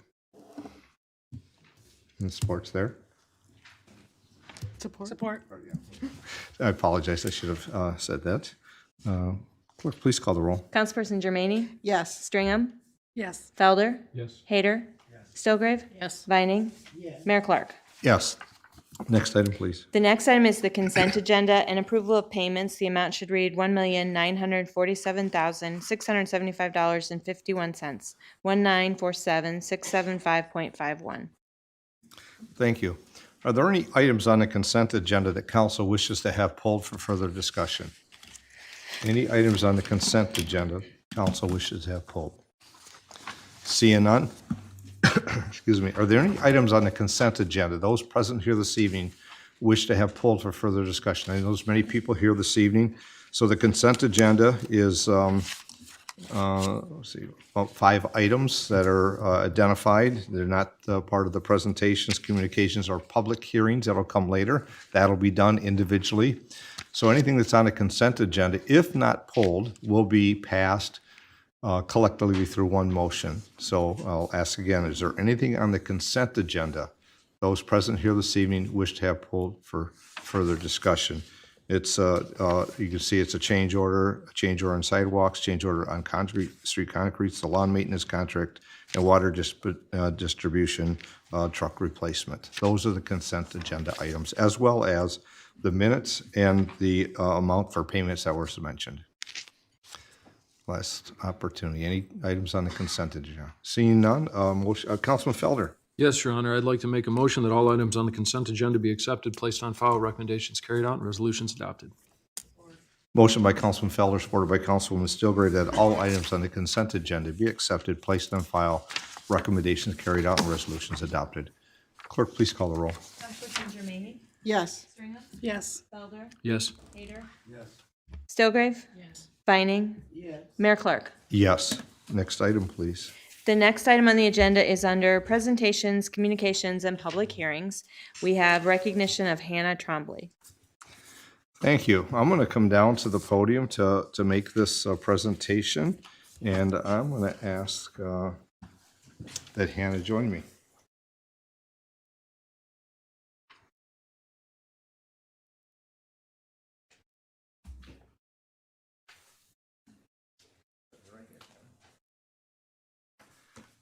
So we have a certificate of recognition here this evening that council we had on our agenda. And the idea is how we want to recognize youth in our community. They're doing great things that sometimes gets missed, but I know in this case, looking at the letter I received, there was much in which Hannah was done in this particular undertaking. An example of how she has action in her community, leadership demonstrated by a sophomore student. So the one of the items that's about this was making inviting those that came to the live demonstration and live activities was making food donations. And from that, Hannah's original goal was to support the food pantry at St. Michael the Archangel. Through generosity, inspired by her efforts, not only was the pantry filled, but donations also overflowed to support the pantries at St. John's, St. Mary's in Monroe, and the Oaks of Righteousness.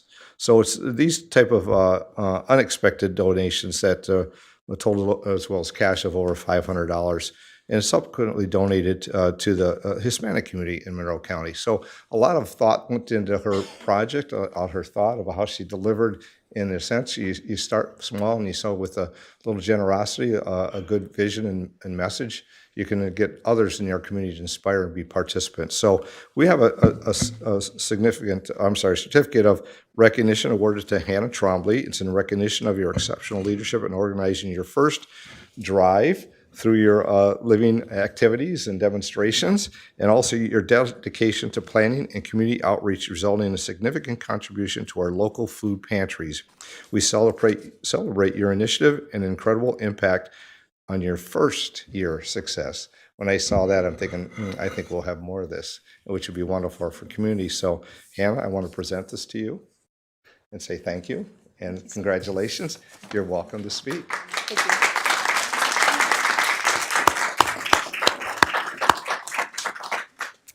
Thank you, Mayor Clark, for this honor. I am extremely grateful.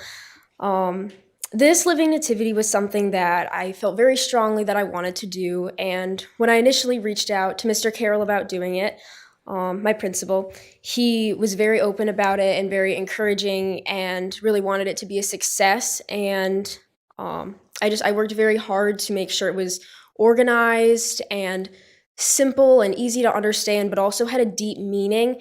And I'm very grateful to my parents and my grandparents for helping me with this, and also to all my incredible teacher and student volunteers that helped me during the night. They really just made the event incredible. So many of my classmates, when I got back to school, they just told me how incredible it was and how happy they were with it. And I just felt very grateful that I was able to share that experience with them. So thank you so much. Don't leave yet. So, as other part of the letter that I received here, of course, from Principal Joe Carroll, I thought it was important to read because it really shows that how working together and inspiring others. But as we were sharing it, it was shared for us in the City Council, and of course, City Council support for this recognition, considering the consideration of acknowledging Hannah Trombley's exceptional contribution to our community. And it says her actions embody the values of service, faith, leadership, and compassion that we strive to instill in our students, serving as a powerful reminder of the impact one young person can have when guiding by purpose and conviction. So I just want to say congratulations again, and maybe we'll see you next year again, right? Thank you. Yes, of course. Thank you so much. Thank you.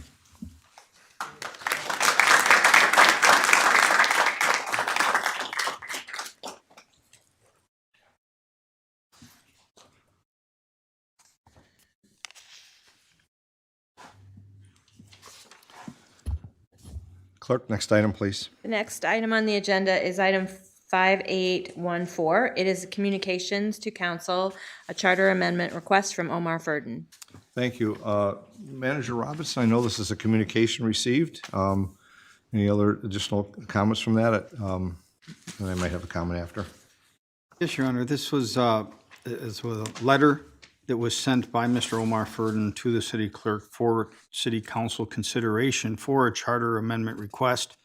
Not much different than the charter requests that we spoke about before to council at the previous work session, where I explained there's time periods and certain language things that has to do that. And as we put those out, leave it on council to reach out to me on those they feel strongly about, for us to be able to do the research and language, et cetera, in order to put those forth. And I believe that this item had come up in the past about this same request from Mr. Furden, and there was no interest at council at that time to pursue that. And I believe he was told at that point in time that citizens themselves also can begin the ballot language for proposals to go on a charter amendment as well. But this is for this time in front of this council, and just looking for guidance from council on how they want to proceed. So I'll see if there's, well, city council has received this, and in the past, there's not been communication with the administration. I just want to highlight in our city charter, it's section C37, which was highlighted by Mr. Furden, is it talks about automatic disqualifications of individuals with past convictions. That's the item which he is speaking about. And he also has some proposed language. I think as Manager Robbins said, if the council has taken up charter amendments in the past, we had one a couple years ago and did not pass after we put it forward. Sometimes there's a way to get the message to see if the community support of what that might be. The council, if there's an interest in moving forward, the direct path would be through the city administration, the city manager, and something that we could have a discussion in a work session if that's so desired. Any thoughts or questions from council? Councilwoman Vining. Thank you, Your Honor. I had a question. I thought I printed the letter out and I did not. And since we do have so many citizens in the building this evening, would it be possible to have the letter read into the record here this evening? I mean, we're talking about a letter, but we're not stating exactly what the proposed charter amendment. Right. So I know you just briefly stated. Sure. When we receive letters, they get put in form of into the clerk. It just becomes a record of the document. It's not something that doesn't get shared or saved. It's actually put on the, I'm looking at the clerk along with the council packet. We'd include that. I'm going to take a minute and read it because I just think that since it's come up to before and it's addressed to the honorable members of the City Council, I'm writing to respectfully request the City Council consider placing before the voters a proposed amendment of Section C37 of the City Monroe Charter titled Ineligibility of Defaulters and Felons. At present, the city charter contains language that is more restrictive than both the Michigan Constitution and the state of United States Constitution. Specifically, our charter automatically disqualifies individuals with certain past convictions from holding office within the state and federal constitutions.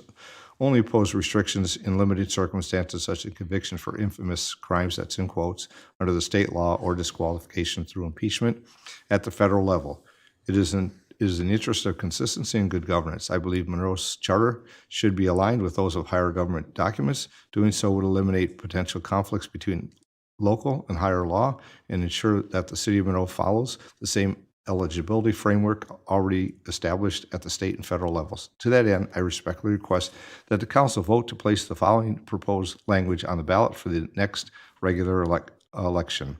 And of course, as we said, there are timelines and when things need to be submitted. It's not just taking the language I'll read next and say, there it is, and put it on the ballot. It has to go to the state. It has to be reviewed by the state. It has to meet, well, first, our city attorney would look at it, because if council wishes to invest that time, then they should please let the manager know. The proposed ballot language is shall Section C37 of the Charter of the City of Monroe be amended to align in eligibility requirements for elected office for those established by the Michigan Constitution and the United States Constitution. This language keeps the focus on aligning our local government with higher law and allows for voters of Monroe to make the ultimate decision on how eligibility of office should be defined. Thank you for your service to your community, our community, and for your thoughtful considerations of this request. I look forward to your review of this matter. One thing I see with the language, and I think we did talk about this last time, it needs to be specific to what you're asking for the change. Just be establishing it for the Michigan Constitution, United States Constitution. I'm looking at Mr. Buds, and I'm not the attorney, but I know some of that language is, there's other things in the Constitution and the Michigan Constitution that would have to be then accounted for that may not be here in this section C37. I'm not saying it's correct. I'm not saying it's not I just feel that if the council wishes, we need to send that to the city attorney for review. And I'm looking to the clerk as well. She has the timeline to know when these things have to be submitted to get to the state, for the state review to get on a ballot. And I think the next election is May, correct? Correct. And and I didn't bring that with me, and we had the timeline that was sent to us. The items, I believe, had to have been approved in February, because the ballot is developed and is sent out in March, so. But there are specific timelines available on the Bureau of Election website for the August and November elections, which are upcoming. I'll also make another comment, because I know this has been discussed, I think the manager might have mentioned it, that ballot initiatives that can be submitted through a petition by any resident to ask for that change as well, and it requires a certain amount of signatures. I don't have that exact information. That is the clerk treasurer's role, and I'm sure that if there's a contact with clerk treasurer Lavoy, that information could be obtained. Okay. All right, so. This is a letter that gets put on file, as I stated. It will be available through the city's packet of things that get posted from this meeting. Your Honor, I'd also like to note that it is currently available online on the agenda page of our website, so as part of tonight's agenda. So it is already publicly filed. Thank you. Next item, please. The next item is item 5833, public hearing on delinquent blight invoices to receive and review comments on the special assessment roll for the expenses of unpaid blight fees where the owners have failed to pay. And there was an attached document that listed the blight in a previous meeting, and then the council was given an updated meeting list this evening.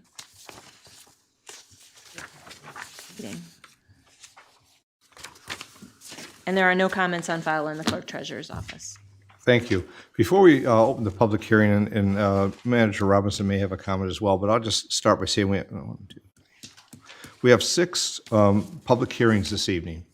6 public hearings, and for different reasons of items that were about assessments or special assessments.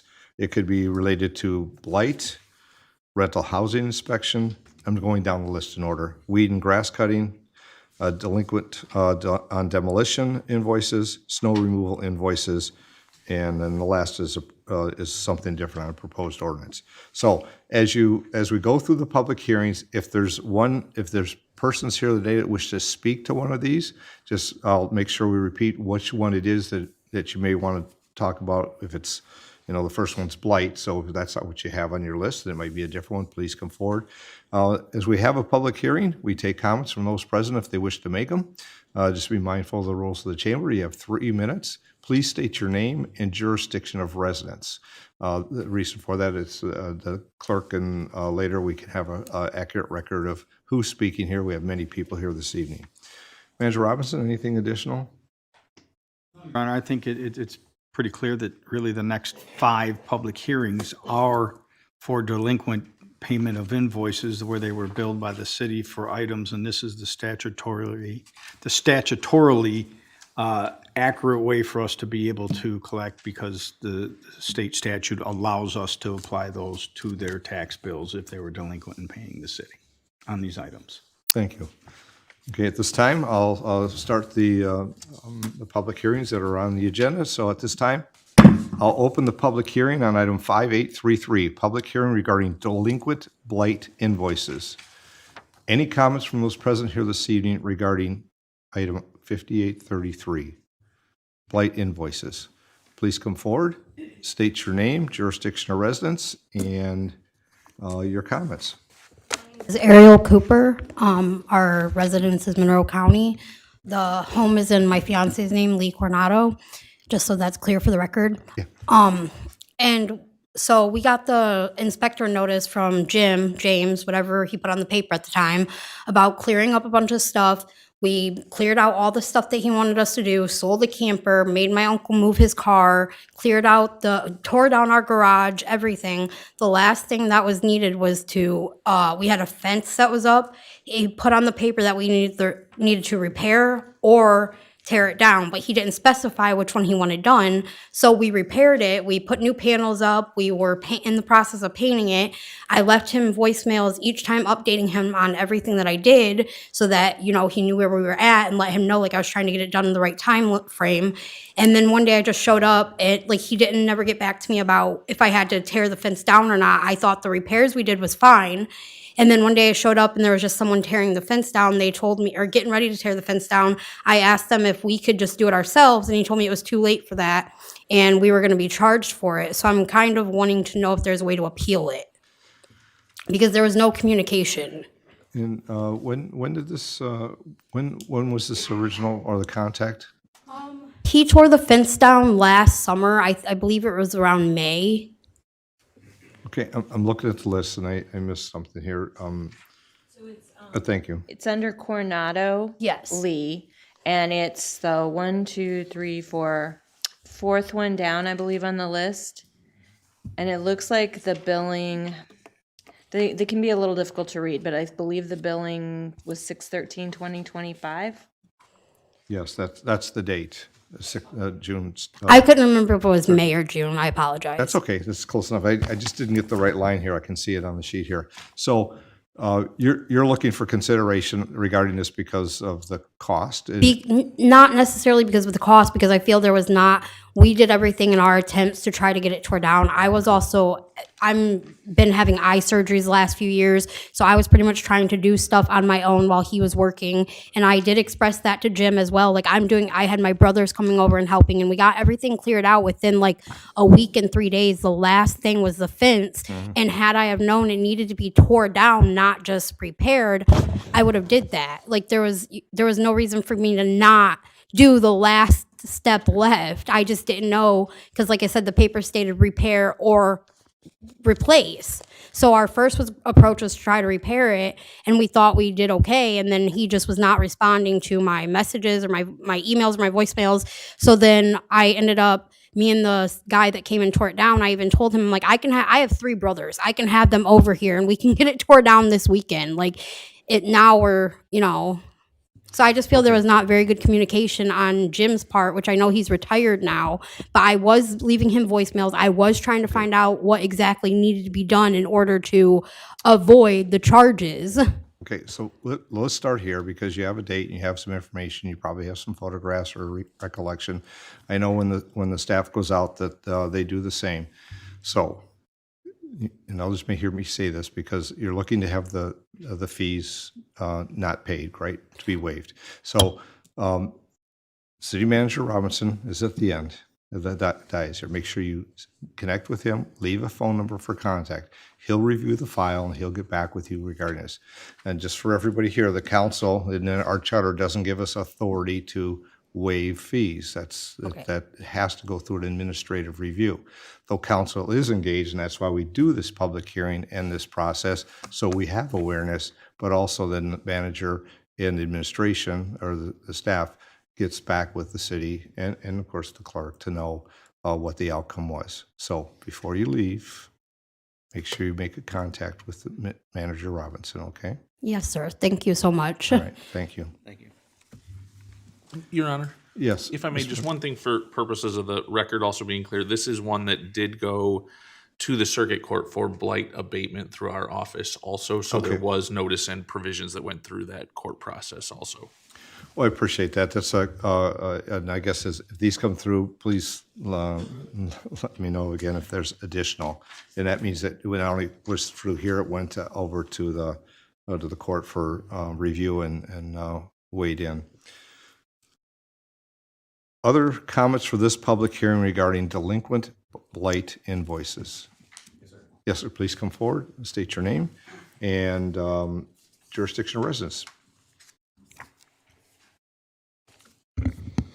My name is James Cook.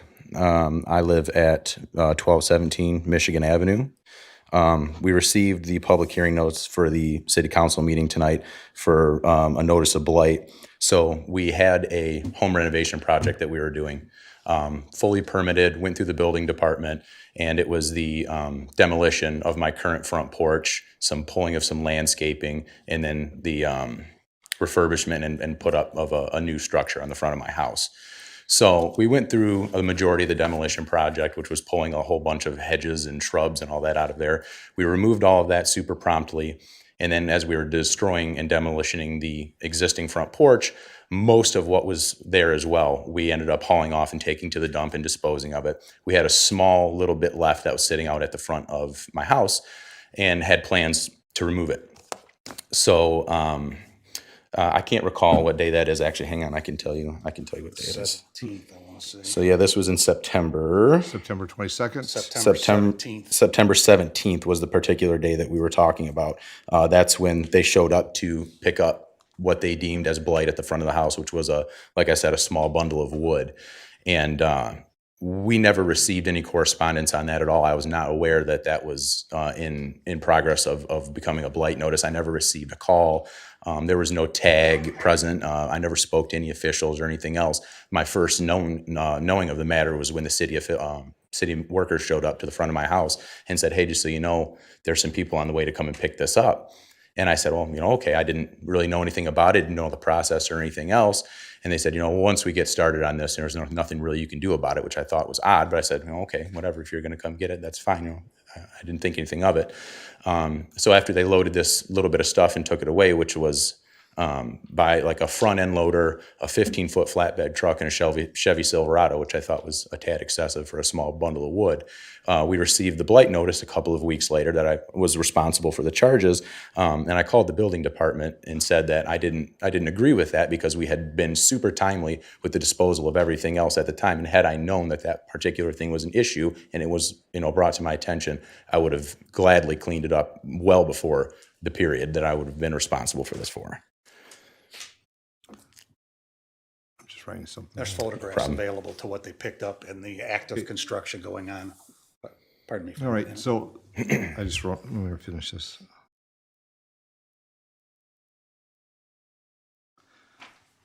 So if you have photographs and we have the date, as Manager Robinson will do for any that may occur today, because we want to compare yours to the records that are here. I can't speak to what equipment they use because they're probably out doing other things and they stop by with whatever equipment they'd be using for the day. I don't know that for sure either. But I think if you can see the manager with your direct contact information, he'll get with the department, find out what files we have, hang on to your stuff for now, and then we'll get back together to see what that is, okay? Okay. See if there's consideration through the administration. Administration has the ability to review if we find that there's something that might be missed in a correspondence, something that was sent but returned. There's a variety of things that do come up at times, and sometimes they don't. So okay. I appreciate you seeing this. Should you make an appointment with the city manager? Yeah, just He told contact me him just and you'll exchange your phone number, and then they'll make an appointment with you. Got it. Thank you very much. I appreciate that. And you might want to go that way first and keep them in order, right? Other comments regarding this public hearing on blight? Any further blight comments? Seeing none, I'll close this public hearing. Clerk, next item, please. The next item, it'll just take me one moment here. That's okay. All right. So the next item is a public hearing for delinquent rental housing inspection invoices. Public hearing to receive and review comments on the special assessment roll for the expenses of unpaid rental inspection fees where the owners have failed to pay the same, and there are no comments on file in the clerk's office. Thank you. Well, I think we'll start, and I'll see if there's any other comments regarding this, either from the administration or from the city attorney regarding this item. So at this time, I'll open the public hearing on delinquent rental property inspection invoices. If there's anybody who wishes to speak of that, please step forward, state your name and jurisdiction of residence. And yes, sir. Good evening, Scott Brett Schneider, 402 East Front Street. I'm also the Vice President of Monroe County Landlords Association. I would like this council to be aware that 20 years ago, when this rental inspection program was forced upon landlords, the rental inspection fees were $25, and we were told that these fees would never go up. The inspection fees are now $150. That's a 600% increase. In addition to that, this program does not include homeowners. It does not include businessmen. It was very specifically targeted towards landlords. That is persecution and discrimination. I believe this entire program ought to be abolished. You're putting yourselves in jeopardy of a federal criminal lawsuit. Thank you for your time. Thank you for your comments. Other comments this evening regarding item 5834, the public hearing for delinquent rental housing inspections. Other comments this evening? Seeing none, I'll close the public hearing. What, you want to speak on that? Well, I'm not sure if my comment falls under that, but I do have a comment, and maybe you could tell me if it falls under that or not. Okay, I'll reopen the public hearing regarding rental and housing inspection. We'll see if this applies or if it's through a different item that's on the list. Your name, please, and jurisdiction of residence. My name is Barbara Runyon, and I also live in Monroe County. Okay. I have a home that was rental inspected and passed the inspection, and then the home next door was taken down. I had a very nice young tenant with 2 young kids, and when they recently left the rental unit, and I walked in, and I was absolutely appalled. Within one cupboard, one upper cupboard that was 12 inches by 12 inches, there were over 50, just on the bottom shelf, 50 cockroaches. I couldn't understand it because I'd been in the house and it had a rental inspection this summer. I didn't know what was going on. All the furniture, all the clothing, everything was left, and it just didn't seem like these people would do that. Well, I found out shortly thereafter, the reason they left all their belongings and everything is when the city took down the house next door, it was loaded with cockroaches, and when they terminated that house, cockroaches went to at least 4 or 5 different houses right there in the same street. I would say that if the city is going to take a home down, they need to inspect it. They need to call an exterminator out if it's bad to that extent. My young tenants lost all their belongings because they were scared to take them to their next house. And I mean nice belongings. I opened the refrigerator. There was even cockroaches in the refrigerator. It was unbelievable, and I have pictures if anyone would like to see them. Okay, But so I believe they should have paid. They should pay for the. They should pay for the extermination of the surrounding area too, since it was absolutely their fault that it was taken down and allowed to contaminate the whole area. I do pay my inspection fees. That's why I'm not sure I fall into unpaid. I have your comments, so it's here or later in public comment. This is Okay, fine I because didn't we're know if talking that about should- properties and rentals and demolitions. So do this for me. See, Mr. Robinson, because I don't know which house it was. I don't want to have to know the street. I will gladly tell Okay, you which just house talk, it was. talk with Mr. Robinson. He'll get at the very end down there. He'll raise his hand. See you down there in the end. If you Okay. see Mr. Robinson, make sure you leave a phone number. He'll want to get some particular information so we can follow up on the house demolition and what process we did or didn't do. I don't have that procedure in front of me, but that's something he can look into to find out what it might be. All right? And then I would also like to comment on the home inspection. I am a member of the Landlord Association for Monroe County, and I was against it when it first started for $25 because of the right of privacy for my tenants. But the comment I would like to make about it is I have a 4-unit, $600 inspection fee, and each unit they spent less than 10 minutes on each unit in there. And I have a special needs tenant we always went through, 2 days before the inspection and made sure everything was perfect, and everything was. And then they had the inspection. Well, that special needs tenant went nuts the night before and did some damage on it. So of course we had to do a re-inspection.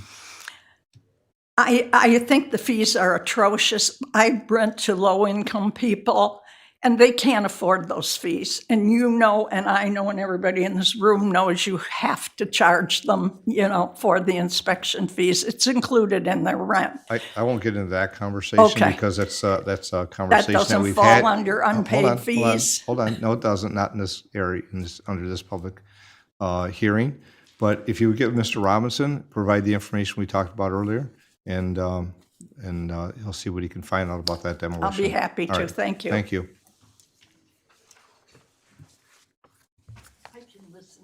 Comments regarding delinquent rental housing inspections? Seeing none, I'll close the public hearing. Clerk, next item, please. The next item is item 5835, public hearing delinquent weed and grass cutting invoices, also known as mowing. Public hearing to receive and review comments on the special assessment roll for the expenses of unpaid weed and grass cutting fees where the owners have failed to pay for the same. There are no comments on file in the clerk treasurer's office. Thank you. At this time, I'm going to open the public hearing on item 5835, the public hearing delinquent weed and grass cutting invoices. Comments from those present here this evening regarding this item, this public hearing? Comments regarding this public hearing? Close the public hearing. Clerk, next item, please. Okay. The next item is item 5815, public hearing delinquent demolition invoices. Public hearing to receive and review comments on the special assessment roll for the expenses of unpaid demolition fees where the owners have failed to pay. There are no comments on file in the clerk treasurer's office. Thank you. At this time, I'll open the public hearing on item 5815, public hearing delinquent demolition invoices. Most present here this evening regarding the demolition invoices? Seeing none, close the public hearing. Clerk, next item, please. The next item is 5842, 5836, public hearing delinquent snow removal invoices. Public hearing to receive and review comments on the special assessment roll for the expenses of unpaid snow removal fees where the owners have failed to pay for the same, and there are no comments on file in the clerk's office. Thank you. At this time, I'll open the public hearing on item 5836, public hearing regarding delinquent snow removal invoices. Any comments from those present here this evening regarding this public hearing, snow removal? Seeing none, I'll close the public hearing. Clerk, next item, please. The next item is item 5842, public hearing on proposed ordinance 26-003. Public hearing to receive and review comments on 26-003, an ordinance to amend section 22-19 of chapter 22, boards, commissions, authorities, and committees. Thank you. I know, Manager Robinson, I know this is also later on our agenda, but this is the public hearing. Any introductory comments? If not, I'll go to the public hearing. Yes, Your Honor, this is the public hearing that we had the first reading of this amendment to the ordinance in regarding our boards, commission, authorities, and committees, where we are looking to remove term limits for the citizens planning commissions. That committee is the only one where there are term limits that are regulated by an ordinance. And in order for, there are term limits in some of our boards and commissions, and those are usually regulated by bylaws, et cetera, in the boards themselves. And so we're looking to have the Citizens Planning Commission be managed in that same fashion. So to remove it from remove that from that ordinance. Thank you. So at this time, I'll open the public hearing on item 5842, a public hearing regarding proposed ordinance 26-003. And this is regarding term limits, boards, commissions, planning commission. Any comments from those present here this evening regarding this public hearing? Seeing none, I'll close the public hearing. Clerk, next item, please. The next item is item 5838, resolution spreading the expense of blight on the summer tax roll. And I did just want to note, Your Honor, that the resolution mentions placing those items on the list that you were provided tonight on the taxes. But of course, if there are any adjustments made by administration and/or if anyone should happen to come in the next couple of days to attempt to pay, you know, those payments can still be taken for a few more days. So the adjustments will be made to the list as necessary. Understand. So I think that council's aware of what these resolutions, they go in line with what we had, the public hearings were on, the list that we have that were present. I thank Clerk Lavoie for stating that those that had comments about those particular areas are in the manager's review currently. And city manager and clerk treasurer Lavoie will finalize this list that's before us today if there's any adjustments. Any comments or questions from council? If not, motion is in order. Councilman Hayter. Thank you. I make a motion to accept the proposed resolution from the clerk treasurer authorizing the city assessor to spread the special assessment roll for the expenses of blight removal fees on the 2026 summer tax roll, and recommending that the resolution be adopted and the charges be placed on the summer 2026 tax roll. Support. Motion by Councilman Hayter, supported by Councilwoman Stringham, item 5838, resolution spreading the expense of blight on the summer tax roll. Clerk, please call the roll. Councilperson Germaini? Yes. Stringham? Yes. Felder? Yes. Hayter? Stillgrave? Yes. Vining? Yes. Mayor Clark? Yes. Please. The next item on the agenda is item 5839, resolution spreading the expense of rental inspections on the summer tax roll. Okay, I follow through all those we have with the previous. There's no comments from council, a motion would be in order. Ms. Stringham.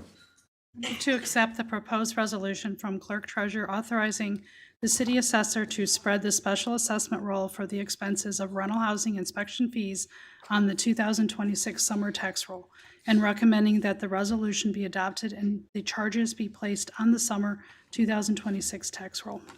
Support. Motion by Councilwoman Stringham, supported by Councilman Stillgrave on item 5839, resolution spreading the expense for the rental inspection on the summer tax roll. Clerk, please call the roll. Councilperson Germaini? Yes. Stringham? Yes. Felder? Yes. Hayter? Yes. Stillgrave? Yes. Vining? Yes. Mayor Clark? Yes. Next item, please. The next item is item 5837, resolution spreading the expense of weed and grass cutting on the summer tax roll.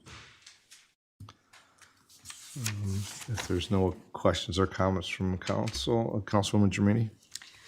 Move to accept the proposed resolution from the clerk treasurer authorizing the city assessor to spread the special assessment roll for the expenses of weed and grass cutting fees on the 2026 summer tax roll, and recommending that the resolution be adopted and the charges be placed on the summer 2026 tax roll. Support. Councilwoman Germaini, supported by Councilman Hayter on item 5837, resolution spreading the expense of weed and grass cutting on the summer tax roll. Clerk, please call the roll. Councilperson Germaini? Yes. Stringham? Yes. Felder? Hayter? Stillgrave? Yes. Vining? Yes. Mayor Clark? Next item, please. The next item is item 5816, resolution spreading expenses of demolition on the 2026 summer tax rolls. If there's any comment from council, if not, a motion regarding 5816. Councilwoman Stillgrave. Move to accept the proposed resolution from the clerk treasurer authorizing the city assessor to spread the special assessment roll for the expenses demolition fees on the 2026 summer tax roll, and recommending that the resolution be adopted and the charges be placed on the summer 2026 tax roll.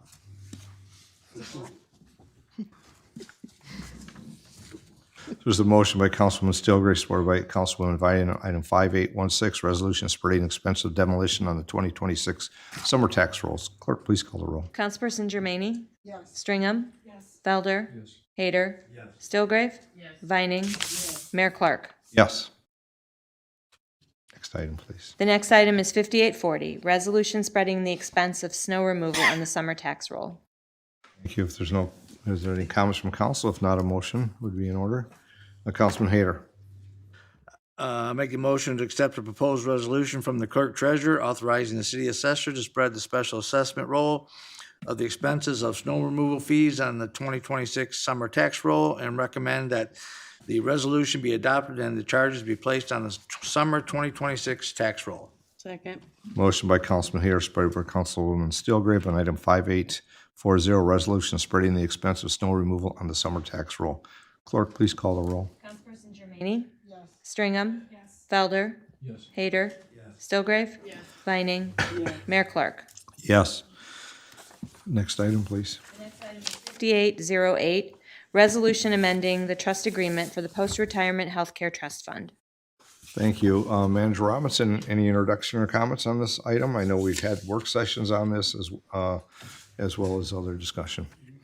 And we have worked on this for at least a couple of years. And really, truly, this attached resolution is recommended to you. The amendments are recommended to amend the PRHC agreement to strengthen the fiduciary governments, expand the trustee board from 3 to 5 members, and to establish parameters for utilizing trust fund and the assets.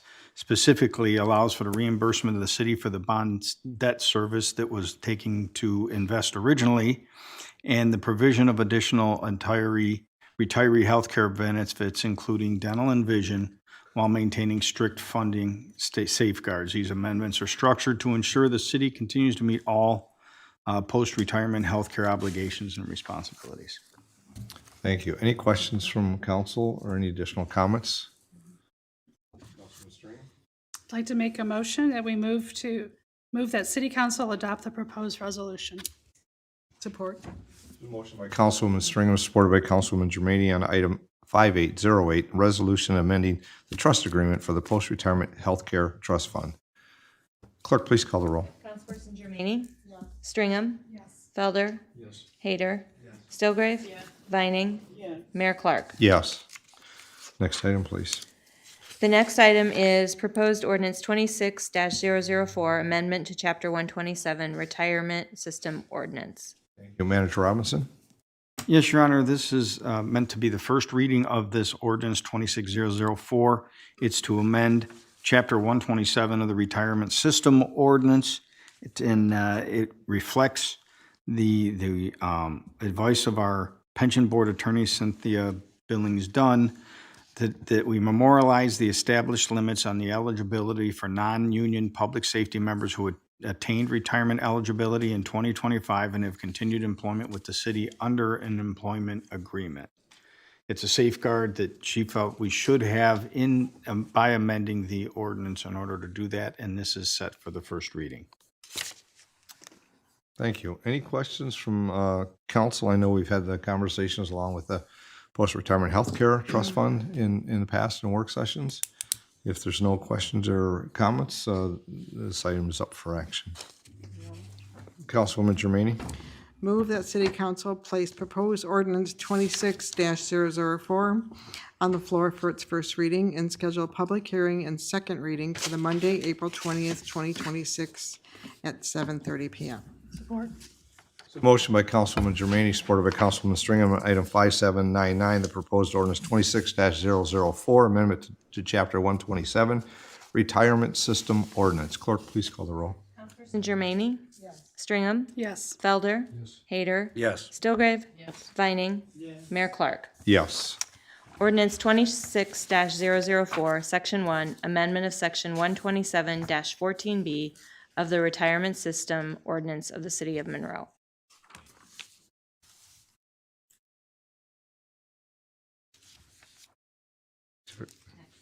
Yes, next item, please. 5823, Budget Ordinance Fiscal Year ending June 30th, 2027. I know that we've had multiple conversations regarding the budget and is forced here today. Yes, Your Honor, we're here to, as in last week, we presented the city's budget for the next fiscal year on, what was it, last week at the special work session. And this is officially submitting the budget ordinance for the ordinance for the first reading and requesting a public hearing and proposed adoption to be scheduled for April 20th, 2026 as we're required to do so by the end of April by the city charter.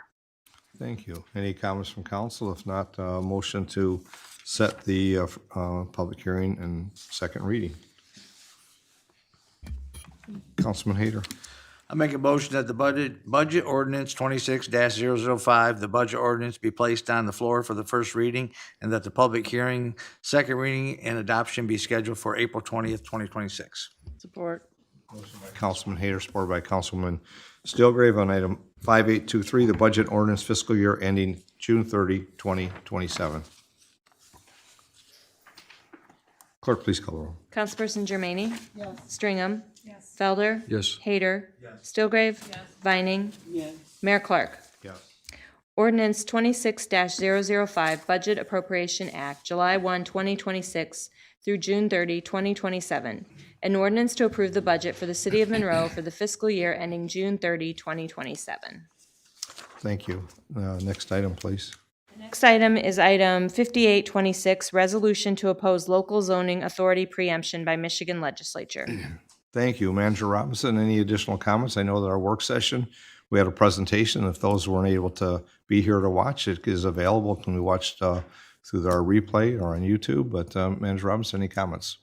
I don't have any comments, but if you'd like just a short recap from Director Cochran from what we said, being we have so many people here, it's interesting that we know how we're requesting a resolution from this city council to oppose the bills that are currently in the legislature.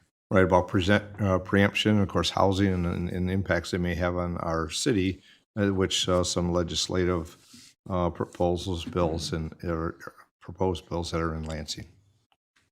Yep. Good evening, Honorable Mayor, City Council, Clerk Treasurer Lavoy.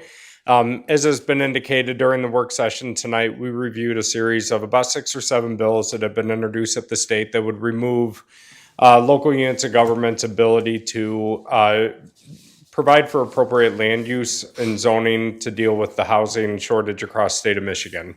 The bills that were introduced take it a step further than what the city has already done. We received a grant through MISTA last year to take a thorough look at our zoning ordinance to make amendments and changes that would make it more flexible to allow for more unique residential opportunities across the city.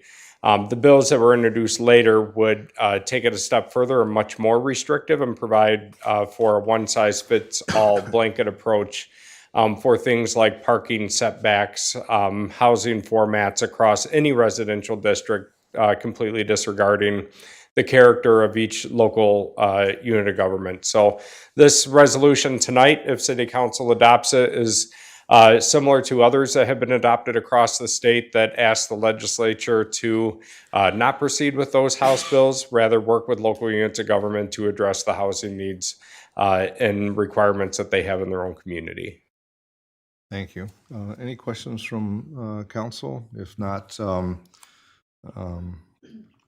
looking to approve this resolution, I guess I'll make a comment. I think of how these bills went through, and we have many communities across the state, from here to Monroe to up to the Upper Peninsula in Marquette, and you can go from east to west, from Saginaw, and go over to Grand Haven. And to think that there'd be only one model of housing for all communities is why we're proposing this resolution.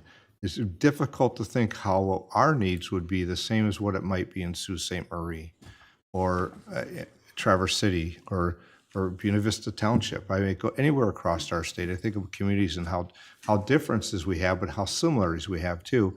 And as Mr. Cochran stated, we've revised our zoning through some funding in 2025, which addressed many of the items that the legislature are trying to think to impose. And so the comment is we want partnership over preemption, and we should have the ability to think about how you as a community have input in the housing. I could go on, but I think about the time that before being in this seat, and I look at the council members here that have served on boards and commissions, planning commission. I know that Councilwoman Vining and myself, it's the planning commission of your community residents that are voting of what in how we develop and what works and what fits. It'll remove those voices, and I just don't find that to be a fashion in which we should operate. So just giving that as a little additional. So any other comments from Mr. Cochran? If not, I see that Councilwoman Steelgrave may have something or ready to go. I'm going to make the motion to move that the city council adopt the resolution to oppose legislation introduction in the Michigan legislative that would preempt local zoning authority for housing development. Motion by Councilman Steelgrave, supported by Councilman Hayter on item 5826, resolution to oppose local housing authority preemption by Michigan legislature. Clerk, please call the roll. Councilperson Germaine? Stringham? Felder? Hayter? Stillgrave? Vining? Mayor Clark? Yes. Next item, please. The next item is item 5817, 2026-27, Goals and Objectives Adoption. Manager Robinson. Item is simply in front of the council now to officially, after working through work sessions, Saturday work sessions, and other work sessions and correspondence, and through the strategic visioning that the council has had, looking forward for this 2-year period of council session for 26 and 27. These would be the official goals and objectives that you have derived from your sessions and talks together, and we're looking for official adoption of those at this time. And I'll say that to this evening's work session at 6 o'clock, that was prior to this meeting.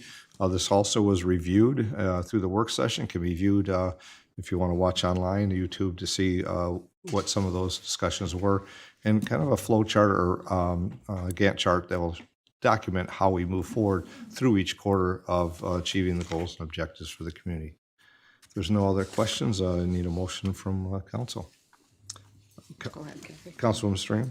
I'll make a motion to move to adopt the 2026-2027 goals and objectives. Motion by Councilwoman Stringham, supported by Councilman Germaine on item 5817, 2026 to 2027 goals and objective adoption. Clerk, please call the roll. Councilperson Germaine? Stringham? Felder? Hayter? Stillgrave? Yes. Vining? Mayor Clark? Yes. Next item, please. The next item is 5806, Resolution 1, Paving Special Assessment District, alley east of Maple, south of Lorraine. Manager Robinson, comments? I see Mr. Lewis is coming forward. To this item. I see there was a petition that was submitted on this particular item and how it came to council, correct? That is correct. Honorable Mayor and Council and Clerk Treasurer, Patrick Lewis, Director of Engineering and Public Services, Interim Director of Water and Wastewater Utilities. I'll just give you kind of a short primer because it's been a while since we've actually had a special assessment district petition that's come in. I think actually it goes back 10 years since we've had the last project that was a special assessment district. So just briefly, the city charter gives the authority of the city council to order in a special assessment. Typically, we like to start that process with a petition so we know there's at least some support from the adjacent property owners responsible for that assessment. And paving jobs are usually done on a frontage basis. So we had one lady that requested a petition. She circulated that among the adjacent property owners. We do have just under 50% of the frontage that endorsed the petition. However, one of the tenants of the other property signed on behalf of the landlord, so we'll have to work that out, whether that's truly support or not. And supposedly the other two she was unable to make contact. So we do want to proceed with the project, and that's because generally the city has been supportive of permanent capital improvements like this.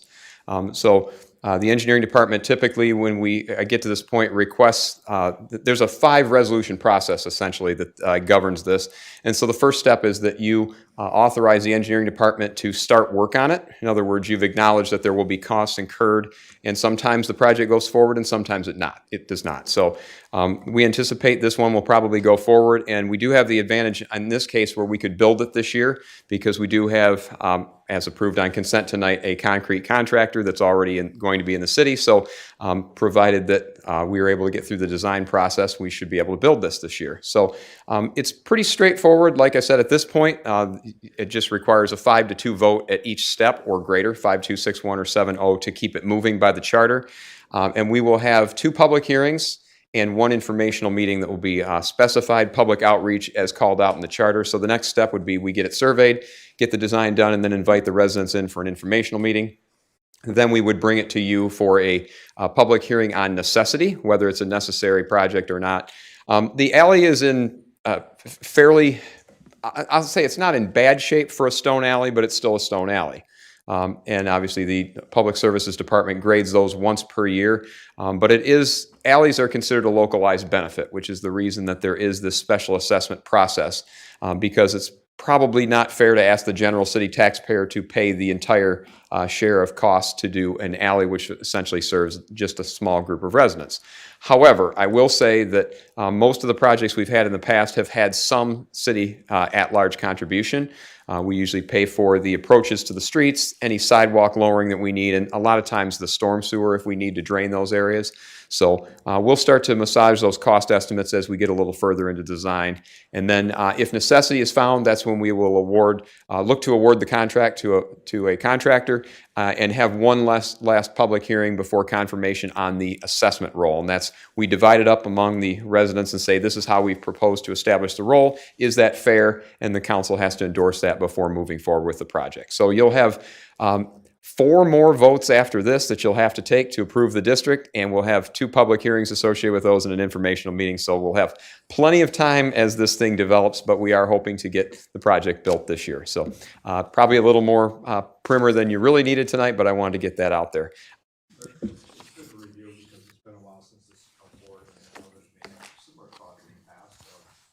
Of where they're in their neighborhood, but, and I appreciate, I'll just say, the photographs that came with the presentation. Any questions or comments from council? If not, this item's up for action. Councilman Hayter.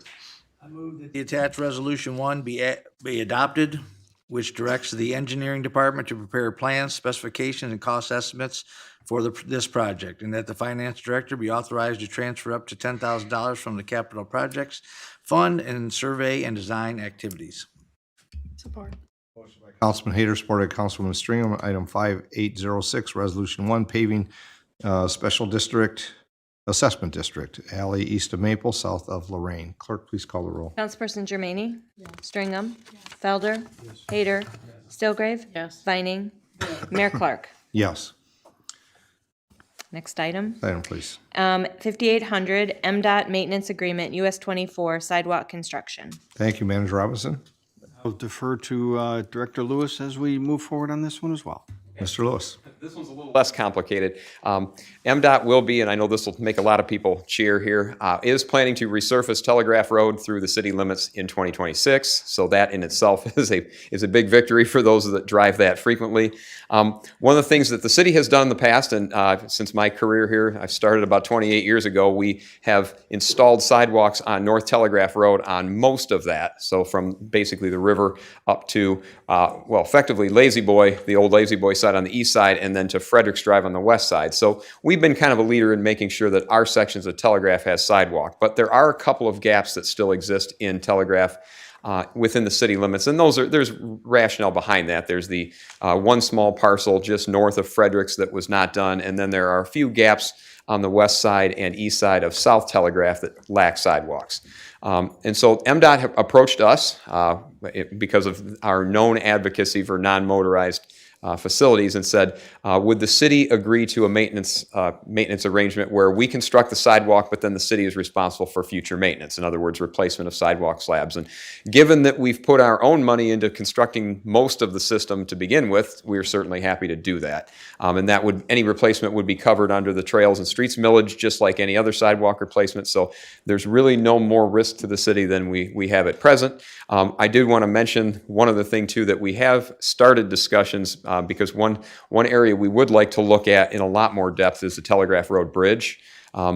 We were told that it is not part of the scope of the resurfacing project, and that's probably a fair statement given that would require some structural analysis on the bridge. But we, in conjunction with this, are wanting to ask them to take the next step and help us out looking at some options to hopefully separate with a barrier wall the traffic from Telegraph and the sidewalk, which may include some modifications to potentially widen that sidewalk area. So we are looking at taking that next step. This agreement does not include that work, but it does include installing sidewalks basically the rest of the way up to Stewart Road, which also includes some Frenchtown Township properties. So I think I'll leave it at that unless Mr. Robinson has anything else. Any comments from council? If not, a motion to move the We move that the attached resolution be approved, committing to the city to future replacement and maintenance of the new sidewalk and authorizing the mayor and city clerk treasurer to execute the contract on behalf of the city. Support. Motion by Councilman Stringer, supported by Councilman Jermaine, on item 5800, MDOT maintenance agreement, US 24 sidewalk construction. Microphone. Clerk, please call the roll. Councilperson Jermaine? Stringham? Felder? Hader? Stillgrave? Vining? Mayor Clark? Thank you. Next item, please. The next item is item 5802, resolution for the 2026 city manager performance review. Yes, Your Honor. Robinson? This is just the formal step by resolution to formally start the process in the evaluation of the city manager's performance. And this is the first step as the council has established in your practices for the evaluation. Right, and all the information is available for those that may be interested, what that entails, what the criterias are, what the selections or the areas of performance that are reviewed, and what that process is and the timeline in which it needs to be done. If there's no comments, looking for a motion on this resolution. Councilwoman Jermaine. Move to approve the resolution for the 2026 city manager performance review. Motion by Councilman Jermaine, supported by Councilman Steelgrave on item 5802, resolution for the 2026 city manager performance review. Clerk, please call the roll. Councilperson Jermaine? Stringham? Felder? Hader? Yes. Stillgrave? Vining? Mayor Clark? Yes. Next item, please. The next item is 5768, congressional directed spending request submittal authorization. Manager Robinson. Sir, as in recent years, the congressional delegation is permitting members to submit community project requests for federal spending. For the offices of Senator Alyssa Slotkin and Senator Gary Peters, our requests are for 3 projects. They are the realignment of Detroit Avenue and Battlefield Parkway as recommended in the River Raisin Heritage Corridor Master Plan, St. Mary's Academy infrastructure improvements, and the redevelopment of Altrusa Park are our 3 asks of those legislators. Okay, if there's any questions from council, otherwise a motion regarding this item to send forward the direct spending requests. Councilman Hader. I move to grant authorization for the Economic and Community Development Department to submit the congressional directed spending request to the office of Senator Alyssa Slotkin and Senator Gary Peters, the city manager to sign all required documents and adopt a resolution of support. Support. Motion by Councilman Hader, supported by Councilwoman Jermaine, item 5768, congressional directed spending request submittal authorization. Clerk, please call the roll. Councilperson Jermaine? Stringham? Felder? Yes. Hader? Stillgrave? Vining? Mayor Clark? Next item, please. The next item is 5780, ordinance 26-003 to amend city code section 22-19, CPC term limits. Thank you, Manager Robinson. This was what was in our public hearing earlier. I think it was explained at that point, right? Right, it was explained at that point, and at this point, we're looking for the second reading and adoption to change for this ordinance. Thank you. If there's any comments from council, otherwise a motion to move this ordinance proposal forward. Councilman Hader. I move that the city council place ordinance 26-003, an ordinance to amend section 22-19 of chapter 22, boards and commissions, authorities, and committees of the code of the city of Monroe on the floor for its final reading. Motion by Councilman Hader, supported by Councilman Stringham on item 5780, ordinance 26-003 to amend city code section 2219, CPC term limits. Clerk, please call the roll. Councilperson Jermaine? Stringham? Felder? Hader? Yes. Stillgrave? Vining? Mayor Clark? Yes. 6-003, Chapter 22, Boards, Commissions, Authorities, and Committees. An ordinance to amend Section 22-19 of Chapter 22, Boards, Commissions, Authorities, and Committees of the Code of the City of Monroe. The City of Monroe ordains. Shall this ordinance pass? Councilperson Jermaine? Stringham? Felder? Hader? Stilgrave? Yes. Vining? Mayor Clark? Yes. Next item, please. Item 5805, authorization of 2026 free building permit incentive program. Thank you, Manager Robinson. Your Honor, in 2024, the council authorized our building division to implement a permit-free week where people could come in, property owners within the city could come in and get permits at no cost in order to do construction as an incentive for home improvements, et cetera. It was so successful that in 2025, we extended it to 2 weeks. And a lot of people took advantage of this. It was a very successful program. And so here we are for this year, asking that we can, again, have 2 weeks, 2 separate weeks where we waive building permit fees for a period. And this is asked to be between May 18th through May 29th and August 3rd through August 14th for the free building permit incentive program. Thank you. Before we take a motion on this item, it was over the past couple of years very successful, and it's an item where the homeowner or property owner has the ability to take advantage of not having to pay for the permit fees. It's a reimbursement back. So because there's a time frame in which the work needs to be done, it's all spelled out within the process. So those that are looking to do projects and you know that you're going to need a permit, look at those dates and timeframes. Make sure you're prepared to get through to the end, and so you can come out and get your inspection, that it's done, and then the reimbursement will come back to the owner in a reimbursement. So with that, be a motion to move this forward. Councilwoman Stringham. I move to have City Council waive building permit fees for a period between May 18th through May 29th and August 3rd through August 14th in accordance with the conditions and procedures as outlined by the building official zoning administrator. Support. Motion by Councilwoman Stringham, supported by Councilwoman Germanium. Item 5805, authorization of 2026 free building permit incentive program. Clerk, please call the roll. Councilperson Germaine? Stringham? Felder? Hader? Yes. Stilgrave? Vining? Mayor Clark? Yes. Next item, please. Next item is item 5811, renewal agreement, city attorney services. Thank you, Manager Robinson. I know that the 2 years is coming back up. Yep, it's the end of 2 years, and every 2 years we need to renew our agreement for our city attorney services. And the renewal agreement for city services and supplemental retainer agreement for code enforcement with Moore Bud's Law. And I'd like to say from an administrative standpoint, we are very satisfied and happy to have this firm represent our city and are requesting the city council to approve the 2-year renewal. Thank you. Councilman Hader. I move to approve the 2-year renewal for Moore Bud's Law, PLLC.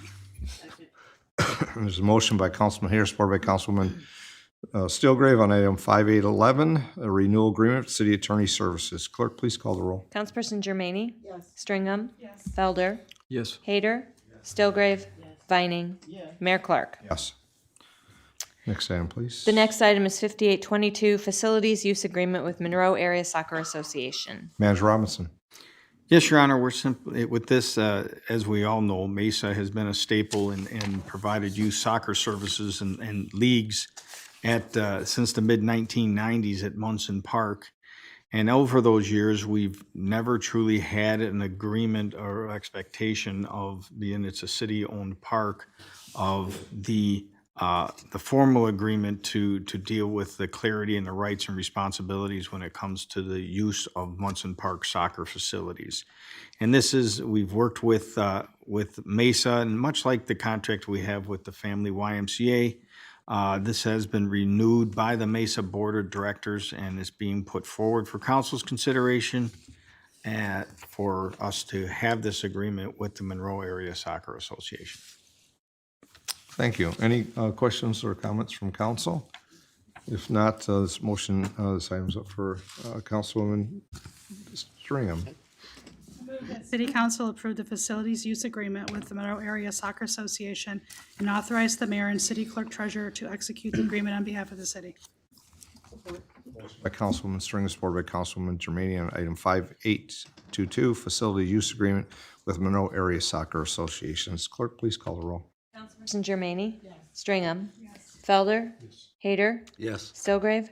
Vining? Mayor Clark?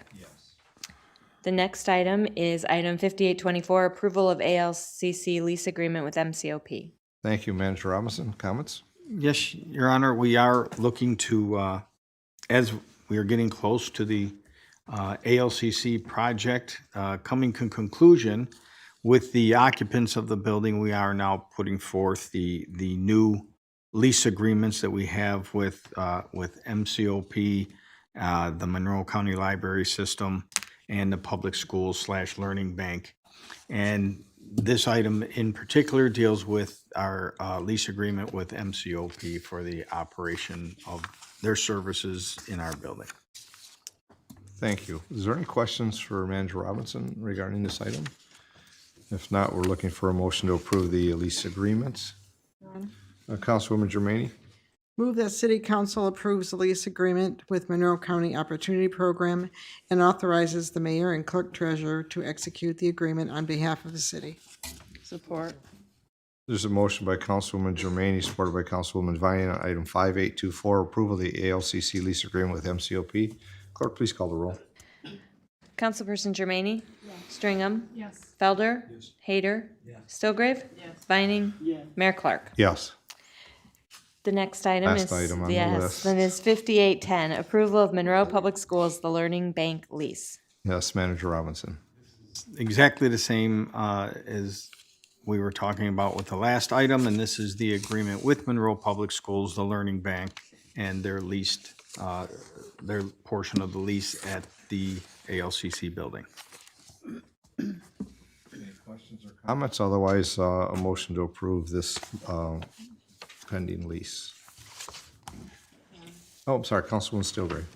Move to approve the lease agreement with the Monroe Public Schools on behalf of the Learning Bank and authorize the mayor and city clerk to execute the agreement on behalf of the city. There's a motion by Councilman Steelgrace, supported by Councilman Stringham on item 5810, approval of Monroe Public Schools and Learning Bank lease. Clerk, please call the roll. Germaine? Yes. Stringham? Yes. Yes. Hayter? Stillgrave? Vining? Mayor Clark? Yes. I have no further items. No more items? No more items. No more items. That next is council comments, and this is April. So we start with Councilwoman Germaine. Thank you, Your Honor.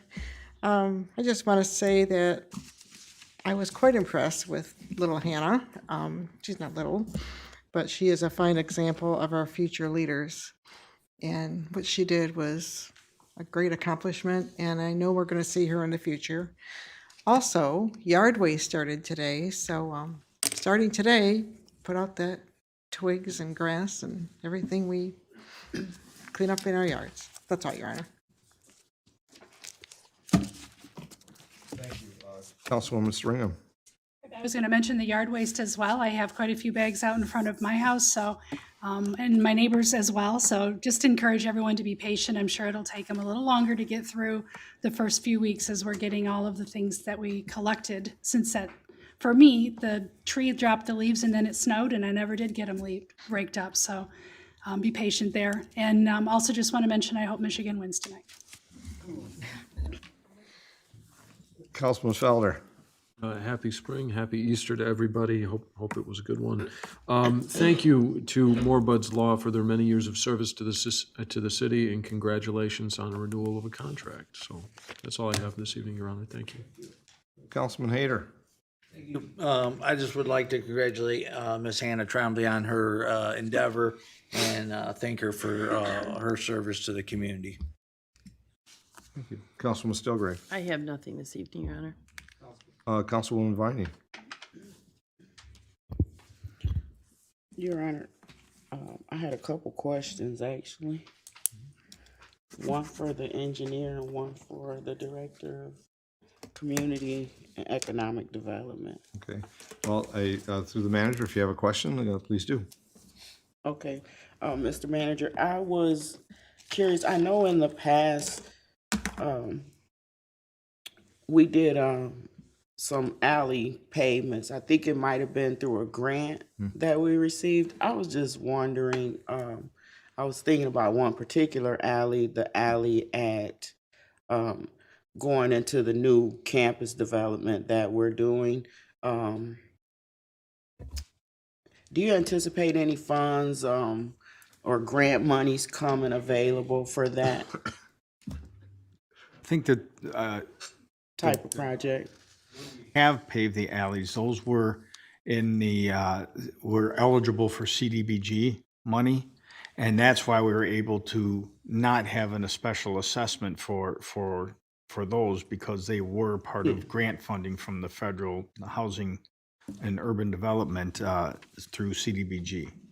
Not to compare the two, I'm just curious, do you think there'll be an opportunity for that particular alley with all of, I just think with all of the development going on in that area, and then to have that alley there paved? I mean, you know, the kids riding their bikes up to the new campus and things like that, it might be nice. Well, in particular to that alley in itself, I don't know if it falls geographically within an area that was eligible for the CDBG grant money, but we certainly always look at ways to try to help with getting the infrastructure to where all these things. But there are some times that if it's for private properties where they're the ones who utilize it, that they have a stake in the game just as we do as well, and that's really council's decision. I was just curious if the engineer heard of any grant monies out there. I wasn't trying to compare it to the assessment. Thank you though for your answer. And I didn't see the Navarre Library lease, and I was just wondering why not? Yeah, it's separate. Yeah, it's separate. Go ahead, Mark. We have a separate agreement. I could have missed it. You did not miss it. That one is going to come back with their funding agreement. So that one, the lease agreement, we've got a lease agreement and a funding agreement with the library system. So in discussion with library leadership, we said, do you want to do the lease agreement now? And we're going to work with them on the revised lease agreement, which will pretty much be the same as it always been, but bring those two together rather than separately. I So see. probably next meeting. Thank you. That's all I have, Your Honor. I have one item before that. The conversation on funding and grant funding. I know that our staff has been very successful in millions of dollars of grants coming in, but they have to meet the specific nature in which you apply for. The community development block grant funds are possible. I know that while those come in, and then council has ways in where some of those spendings come. So, or how we spend in what particular areas that's eligible. So the opportunity, I think, will be there for a conversation that comes in. I know we write the grant with things in mind, and some things change as priorities or urgencies come up. So it's just one of the items I think can be there. I have one item that I wanted to review here today. As we know that many of the staff members, as well as the council members, the clerk, Human Resources Director, have been involved with the Michigan Municipal League through training, but I have one that's different and special and unique for one. And it comes from the Michigan Association of Municipal Clerks. In fact, the clerk is certified through the Bureau of Elections and is state certified and has always been. But through an interest of continued education and awareness, I'm just going to read the first paragraph because it comes from the Michigan Association of Municipal Clerks president. It says the Michigan Association of Municipal Clerks is an organization that promotes and educates Michigan's clerks through our Michigan Professional Clerk, Municipal Clerk Certification Program. Clerks are recognized for their knowledge of the multifaceted clerk's profession. We are pleased to announce that your clerk treasurer, Michelle Lavoie, has met the program criteria and has attained the level 1. It's called my PMC certification. And while you think about that, okay, level 1, right? But it's 3 years of training and education and involvement to achieve level 1. So I want to give my personal congratulations to Clerk Lavoie, Clerk Treasurer Lavoie, for her achievements, and give her a round of applause. You know, there's, from the Capitol Conference and that, I know that Clerk Lavoie also achieved her first of the Elected Officials Academy as well, level 1 for that. And I think that I may have talked about that before. The idea is that there's opportunities and not to miss those, become, I'll say, more informed and a great service for the city. So those are my comments here this evening. Clerk Treasurer Lavoie, now you get to say something. Well, thank you. Thank you very much. I actually started the certification program shortly after I was elected. And but I never felt that I couldn't be here because I knew my duty first and foremost was to those who elected me. And so showing up for council every time I was supposed to, et cetera, is what I did. But it became apparent to me that finishing that certification was really important for the continued development, and especially as the clerk's role has become more complex, not just with elections, but with other statutory responsibilities. It just seemed like the right thing to do. So I appreciate the team in the clerk treasurer's office, because I leave them for a week, and I don't leave them very much though, because I still have my laptop and we work every day together. But it's an effort on everyone's part, and of course my family. So I appreciate that. And yes, I'm actually at level 2 with the MML. That's right. So, I said 1. I mentioned it too. That's okay. I'm sorry. I apologize. So anyway, I appreciate all the opportunities I have, and of course the city is very supportive as well. So thank you, and I look forward to continuing to serve with some additional newfound knowledge. Thank you. Yeah, I should have known that. I should have said that correctly, but That's okay. But I'm going to throw one more that many people may not know about, and I think it's important when you think about what you get engaged in and what educational opportunities and how you represent the city. Clerk Lavoie took on an assignment through the Michigan Municipal League, filled a vacancy on the Insurance and Liability Pool Board, and people go, what is that, and why does that sound interesting? But when you talk about collectively across the entire state, there is a board for hundreds of municipalities that pool together for litigation if your items that come forward, and how do you mitigate those liabilities, and how do you come up with better policy and handle things that occur not maybe here and maybe somewhere else in the state, of how we become more preventive from litigation. But it is about risk management, and if you manage the risk, then you'll lessen the liability. So I appreciate your taking that task on here within your first year for that, but you have many more for those to go. Manager Robinson, comments this evening? Other than I would like to thank the council for being patient and all the reading it took to read the entire packet tonight. Is probably I thought last time was the biggest packet, and I think we beat that. But and also my staff for how hard they work getting those agenda items in. And even though it's a 1 3/4 page fact sheet that you get, it's good to remember, because a lot of those take weeks and months of work in order to bring to this point. So that's credit goes to the city staff and the workers that bring that forward. That's it. Just thank you. Thank you.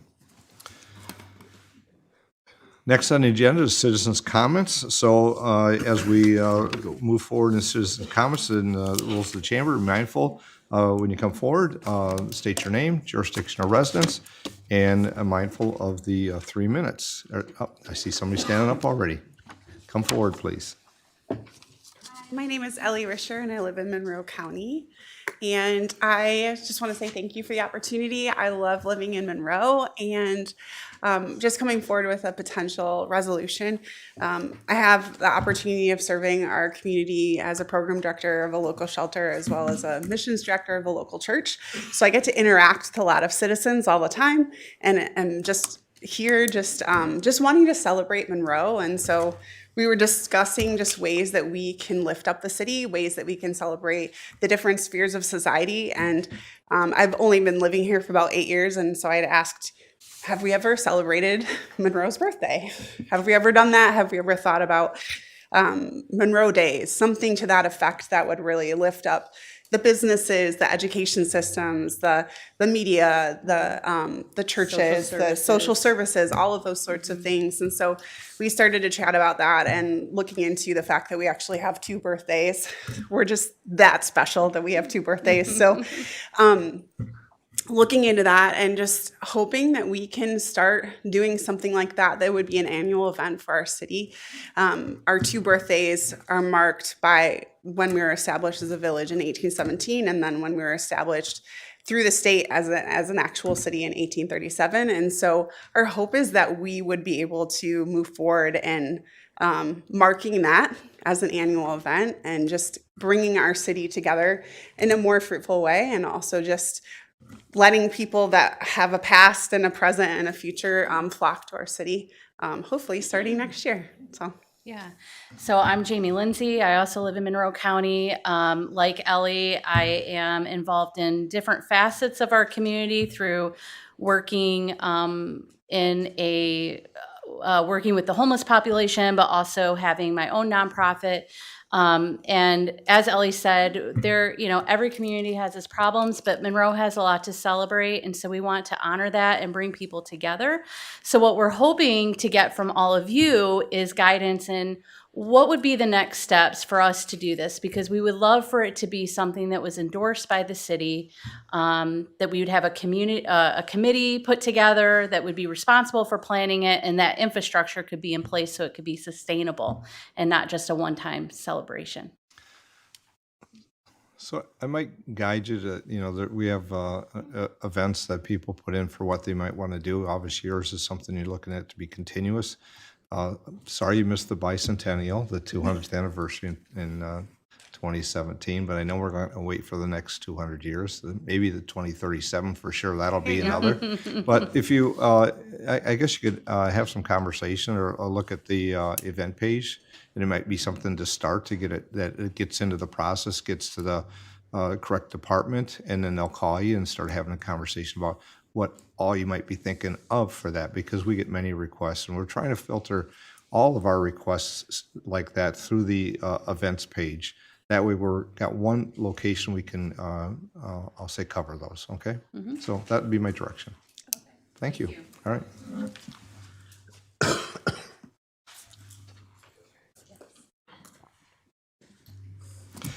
Other comments from those present here this evening?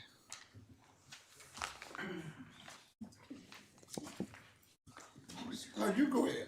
You already standing up. Oh, God, I'm so sorry. Hi, Chelsea Wade, Monroe.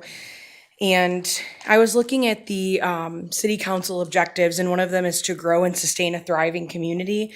And I feel like the homeless shelter, Oaks of Righteousness, is a huge part of our community, and it's a huge part of how we help our community to thrive. And so I would really like to share, if you're not familiar with the closing of Oaks, I'm hoping everybody around this area is. Everyone, hopefully, that's watching or a part of this room may not know that. And I think there's a lot of things that need cleared up, and I'm not going to sit and clear all those up today, but I do want to just come speak to you from a place about the leadership of Oaks. So with the short time that I have, I just want to acknowledge something very openly and transparently. In the past, our organization has fallen short. There have been gaps in transparency. As far as staff, we've experienced it too, although people online seem to think we all were aware of everything that had been going on for all of the years we've been operating. That isn't the case. There have been gaps and trust and accountability under previous executive directors. For that, we recognize the concern that it's caused within our community and among leaders that might not feel like they can back or support the tremendous work of our organization. However, what's equally important and what I want to share tonight is that our organization today is not the same as our organization was even just 6 to 12 months ago. Over the past year, Oaks has served over 53,000 community members of Monroe. That data wouldn't even be available, and those numbers couldn't be shared if it weren't for new leadership, new reports, and new ways to track transformation and change. We've undergone significant transformation. We have almost an entirely new board of directors, including a new board president, treasurer, secretary, and several dedicated new board members. This board has demonstrated a strong commitment to transparency, active oversight, and accountability from the day they stepped into their responsibilities. In addition, we have a new executive director who has set a clear standard for leadership from the very beginning, prioritizing open communication, consistent reporting, and creating a culture of honesty with us on the staff and our board. But beyond words, we've seen action. This new leadership team has not waited for these problems to surface. But if you haven't known from reports of the city who stated that it was our own leadership at Oaks who proactively came to the city to initiate a process of change and to better our facility for it to be safe, compliant, and properly maintained. Because it shows a shift not just in leadership, but a reminder to the public, especially our city council, of our core values. Oaks is committed to doing things the right way. We are committed to rebuilding trust and committed to being an organization that this community can rely on and that city council members can speak on and encourage change and support without fear that you can't trust what's happening behind closed doors. We understand that trust is not rebuilt overnight. It is earned through consistent action, transparency, and accountability. And that's exactly what we're working to demonstrate every single day. We're asking just for the opportunity for you to simply hear some of the things we would like you to hear about our organization and about the detriment of the closing of Oak Shelter tonight, so that you can continue improving and serving our community with integrity and care as we do from our facility as well. Thank you.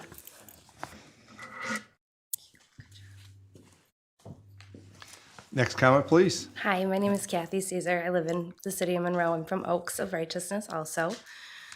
With these 3 minutes, I think it is very important for the community as well as community leaders to know exactly what happened with clients from Oaks of Righteousness.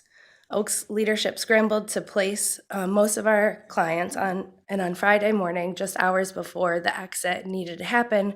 We did get additional assistance from Takesha Jones, MDHHS Emergency Shelter Program Director for the Salvation Army Great Lakes Division, for the remaining 6 clients that had nowhere to go.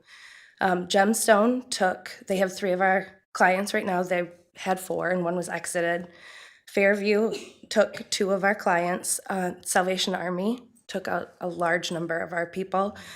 They took 15 clients originally, and then after 12 days of care at the hotel, Salvation Army Case Management took over care from MCOP for 6 of our residents, bringing the number in their care up to 21. So that was a huge lift for them.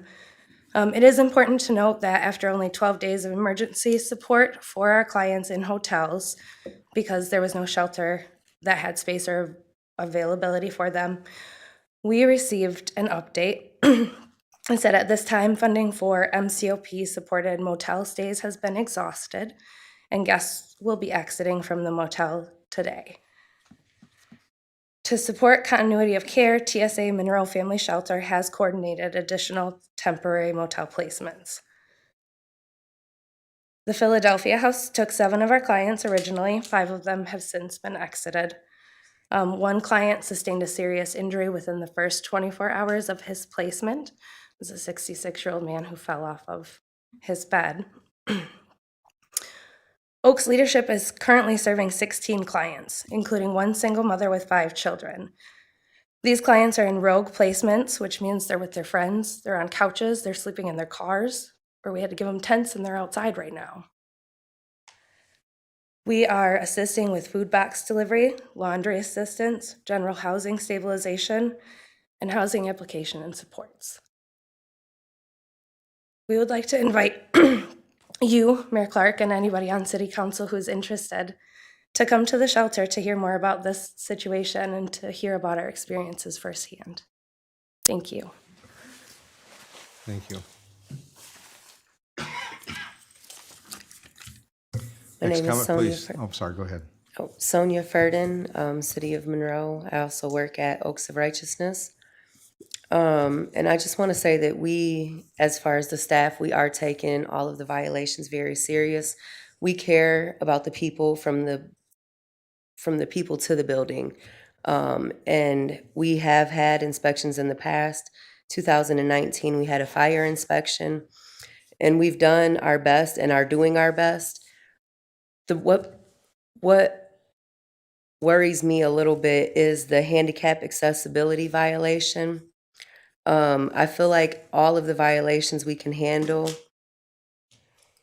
but the handicap accessibility turns an uphill battle into a treacherous mountain hike.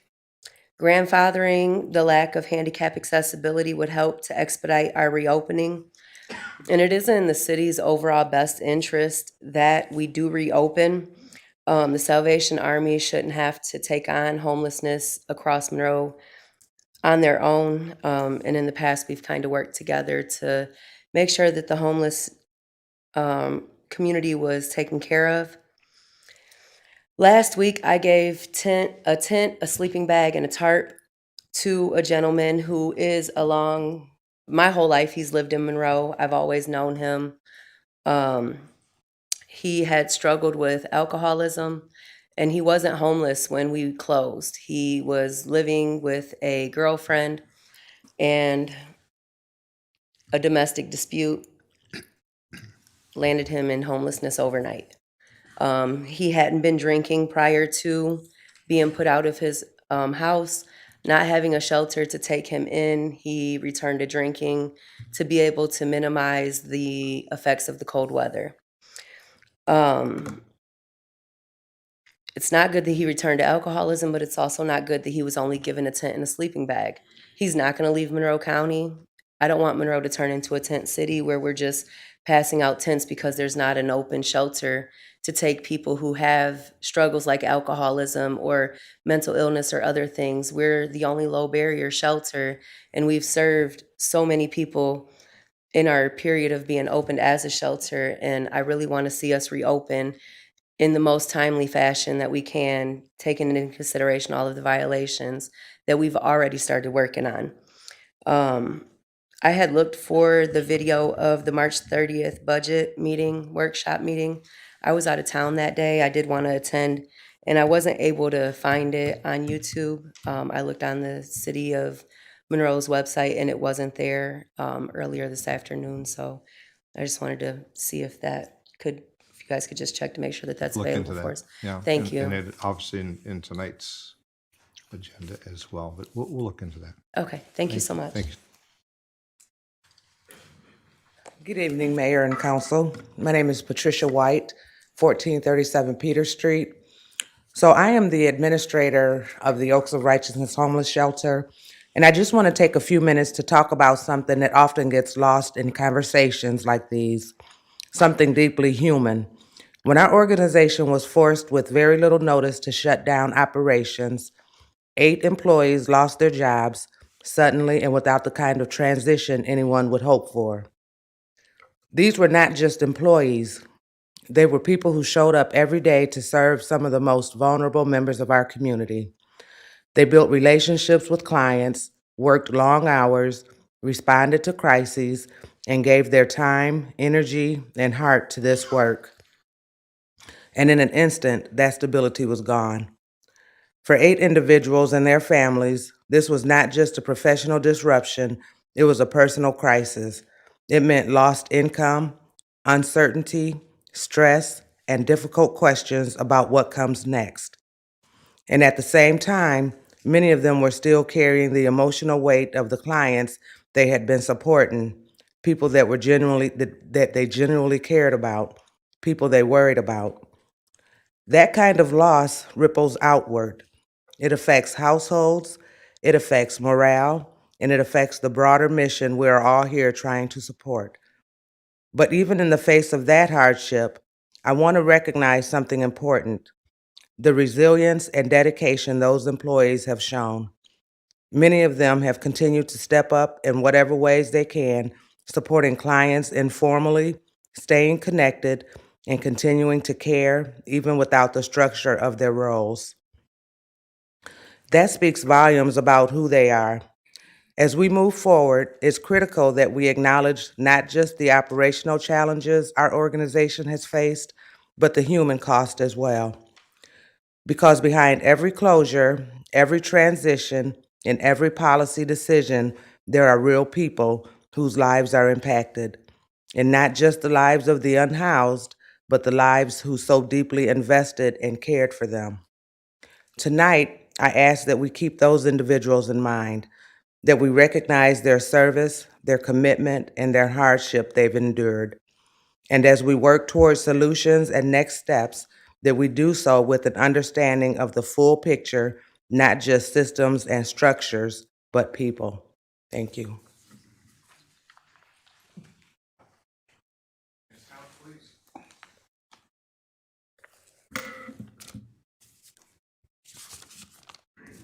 Good evening, Honorable Mayor, esteemed council. I have a list of questions I'd like to read because I have not been able to find the last meeting on YouTube posted. Katrina Calnan Ramos, 108 West Front Street, Monroe. This is an inspection. Why are reports being issued after 5 days? Why is 5 days important for inspections? Wondering why a 5-day regulation was not regarded. Wondering how 19 days would ever be appropriate.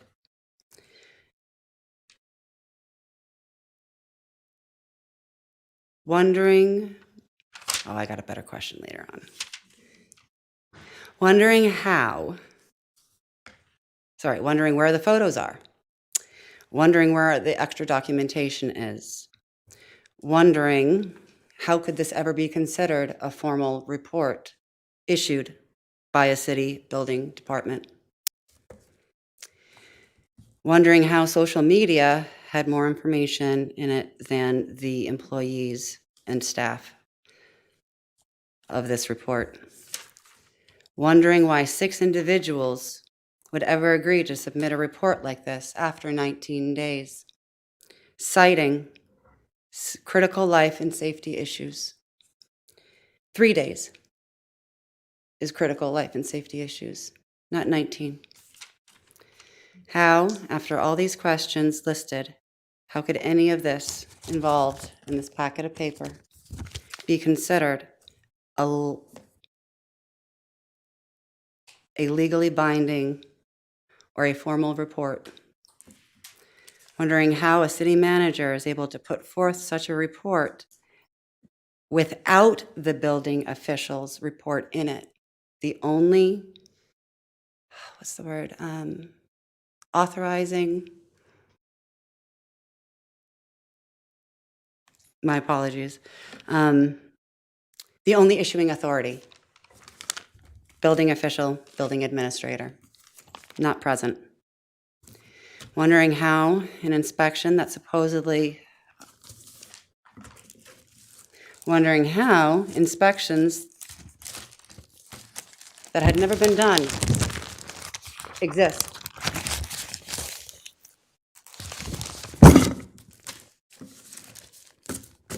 Online, the city stated that they hadn't been done, and yet I've got a stack. How is this possible? Is someone lying? Is there deceit? Let's see. Yes, there is a license in here issued by the state even. And how exactly does a state issue a license if the city hasn't even authorized a certificate of occupancy?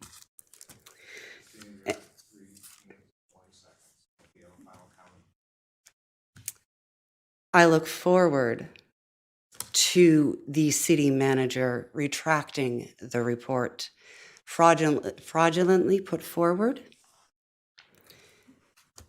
in regards to the Oaks. Thank you, Mr. Mayor, for your time. Thank you, council, for listening. I apologize that this time around, because the video is not posted, it has been a bit choppy. Have a good evening.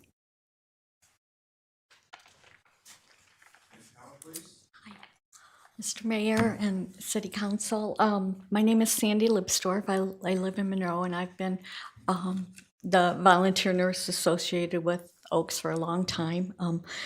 I just wanted to finish some of Kathy's comments here that she didn't get time for about some of the people.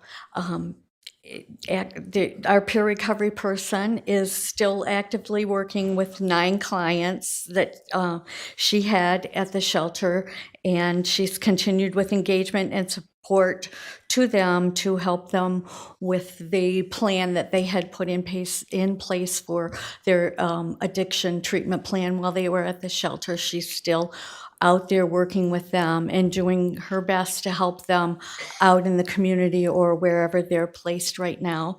And what does Oaks need right now? Well, we didn't have enough shelter beds in this county or this city before, as evidenced by people that are on the street and people that are in tents.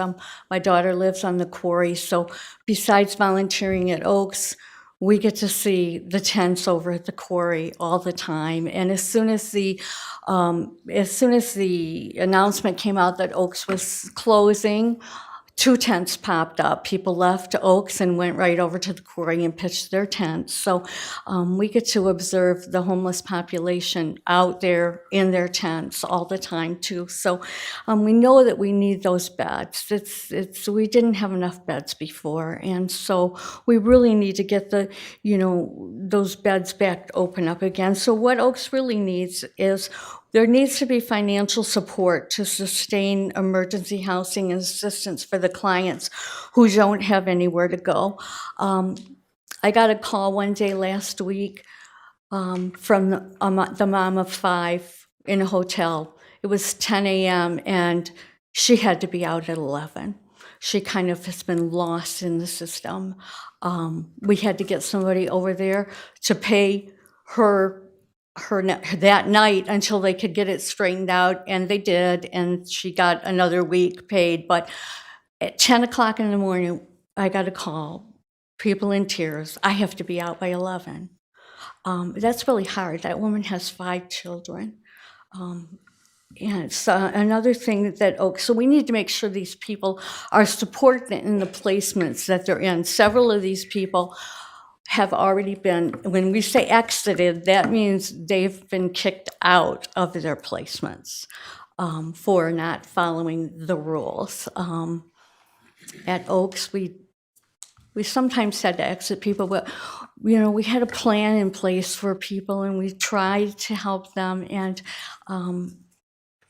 now those people are again on the streets. We really need those beds, and we need an understanding of where we are currently at, and assistance in sharing that well with the community. And what we are doing everything in our power to get this done as quickly as possible. We need. Oh, don't want to hear. I got 2 more points. You want to hear? Okay. Donations of bread, milk, lunch meats, cheese, and things that these people are in placements where they don't have food, so that they can get something to eat. And seeking licensed professionals, business, and community partners who will donate labor, services, and things to help us. Thank you. Thank you.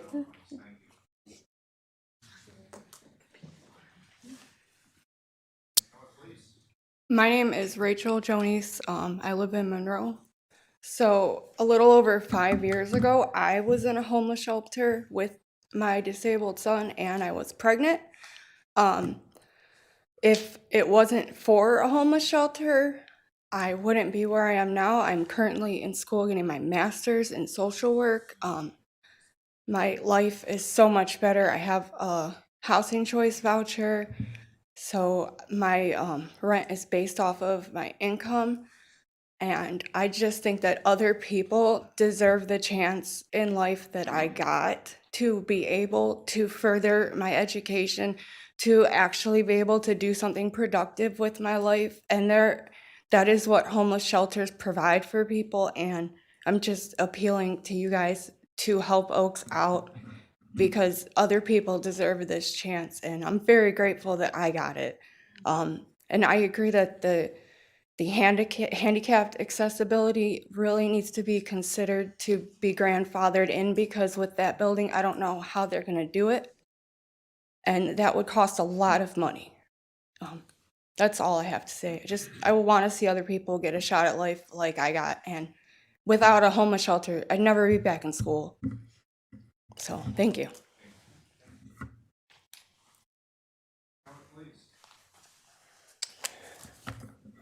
Gary Moore from Monroe, Michigan, Executive Director at Oaks Village. Just good evening, everyone here. I thank everybody for the opportunity to be up here. The rest of our staff and board members, I wanted to give them a chance to share first. I think they did a good job explaining, a lot of the challenges we've been through over these last few weeks with the residents, with the displaced staff. and there's been a lot of confusion. And I've expressed this in meetings with the mayor and the city manager and assistant manager.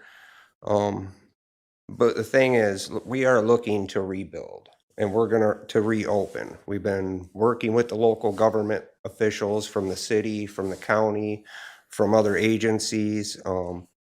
And we are striving to be compliant, to get up to code, to do things properly, to restructure not just the outside, inside the building, but the organization as a whole. As they've stated, we have almost an entirely new board, all new executive members, all new chairs. And it's about being open, transparent, and accountable to ourselves, accountable to the community as a whole. And that is what we're striving to do. We cannot change the past. We understand there have been broken relationships between this council, with the county, and basically everybody and the Oaks of Righteousness. We are looking at a fresh start. You know, we know down there it's a ministry. It's not just a organization. It's a ministry with a mission to take care of those that need it the most. And that's what we're striving to do. You know, we believe in Jesus Christ as our Lord and Savior, and he makes all things new, and we are allowing him right now to remake us new as well. So we just ask for you guys' support and compassion in this matter. We were already working on a lot of these things. We've already done the electrical upgrades. We have the plans already for the upgraded smoke detection, fire alarms, carbon monoxide, emergency lighting. Those were those main life endangering things, or life safety systems. So basically those will be done in a matter of 2 to 3 weeks. We are struggling with those other things, with that ADA compliancy. But we have met with an architect. We have had some good suggestions from people, met with contractors. So we're making a plan. And we know it's going to be a few months, but it's a plan we're developing to transform the shelter, to renovate it, and provide a safe environment and a higher level of care to the people we serve. So I thank you guys here. You know, we are here tonight because of the decision that was made a few weeks ago. And there's lots of different opinions on that report. I've heard a lot from all sides. I'm not a legal expert to decide those, but I know people are welcome to look at it. I know there was some false information. It's been proven with the certificates, the permits that we did have, and several other things that just seemed exaggerated and misleading. But that's all to the side. We want to rebuild and get things right. Thank you.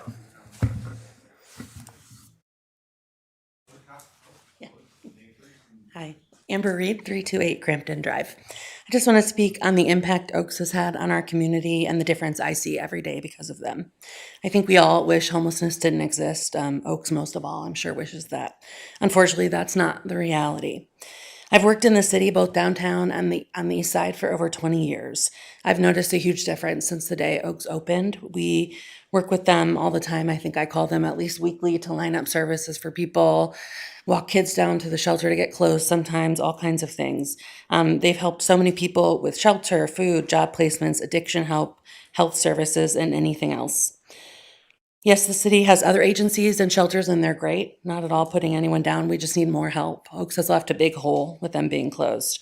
We have a lot of men in particular who need shelter, and there's only one shelter for that. And, you know, that one's full, and not everyone is a good fit for every shelter. And Oaks does a great job of working with individuals, especially dealing with these kinds of crises in their life. So I just encourage you guys to work with Oaks as much as possible, and to provide resources to help them get back open. Thank you.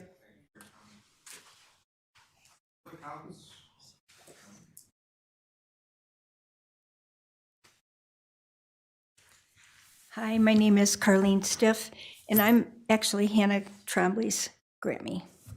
And I just wanted to thank Mayor Clark and the council for recognizing Hannah tonight. And I just wanted to share a very short story about a little bit of insight when she was 5 years old. We gave her a birthday party, invited the whole kindergarten class to come to our house. And she got many gifts. And most of them ended up in Toys for Tots for Christmas. And she said, I don't really need all this stuff. And in the meantime, she had gone to the animal shelter, Friends of Companion Animals, to volunteer for being a cat cuddler for the kitties. And so every birthday party thereafter, she requested no gifts and just necessities for Friends of Companion Animals. So I just wanted to give you an insight that this started early in her life, that she loves community, and she just has a kind heart. So tonight just made me smile, made my heart smile to see her recognized for that. So I just wanted to share that with you. Thank you for your kind comments and for listening. Thank you. Other comments this evening? Further comments this evening? See it? Okay, here we, yes, sir.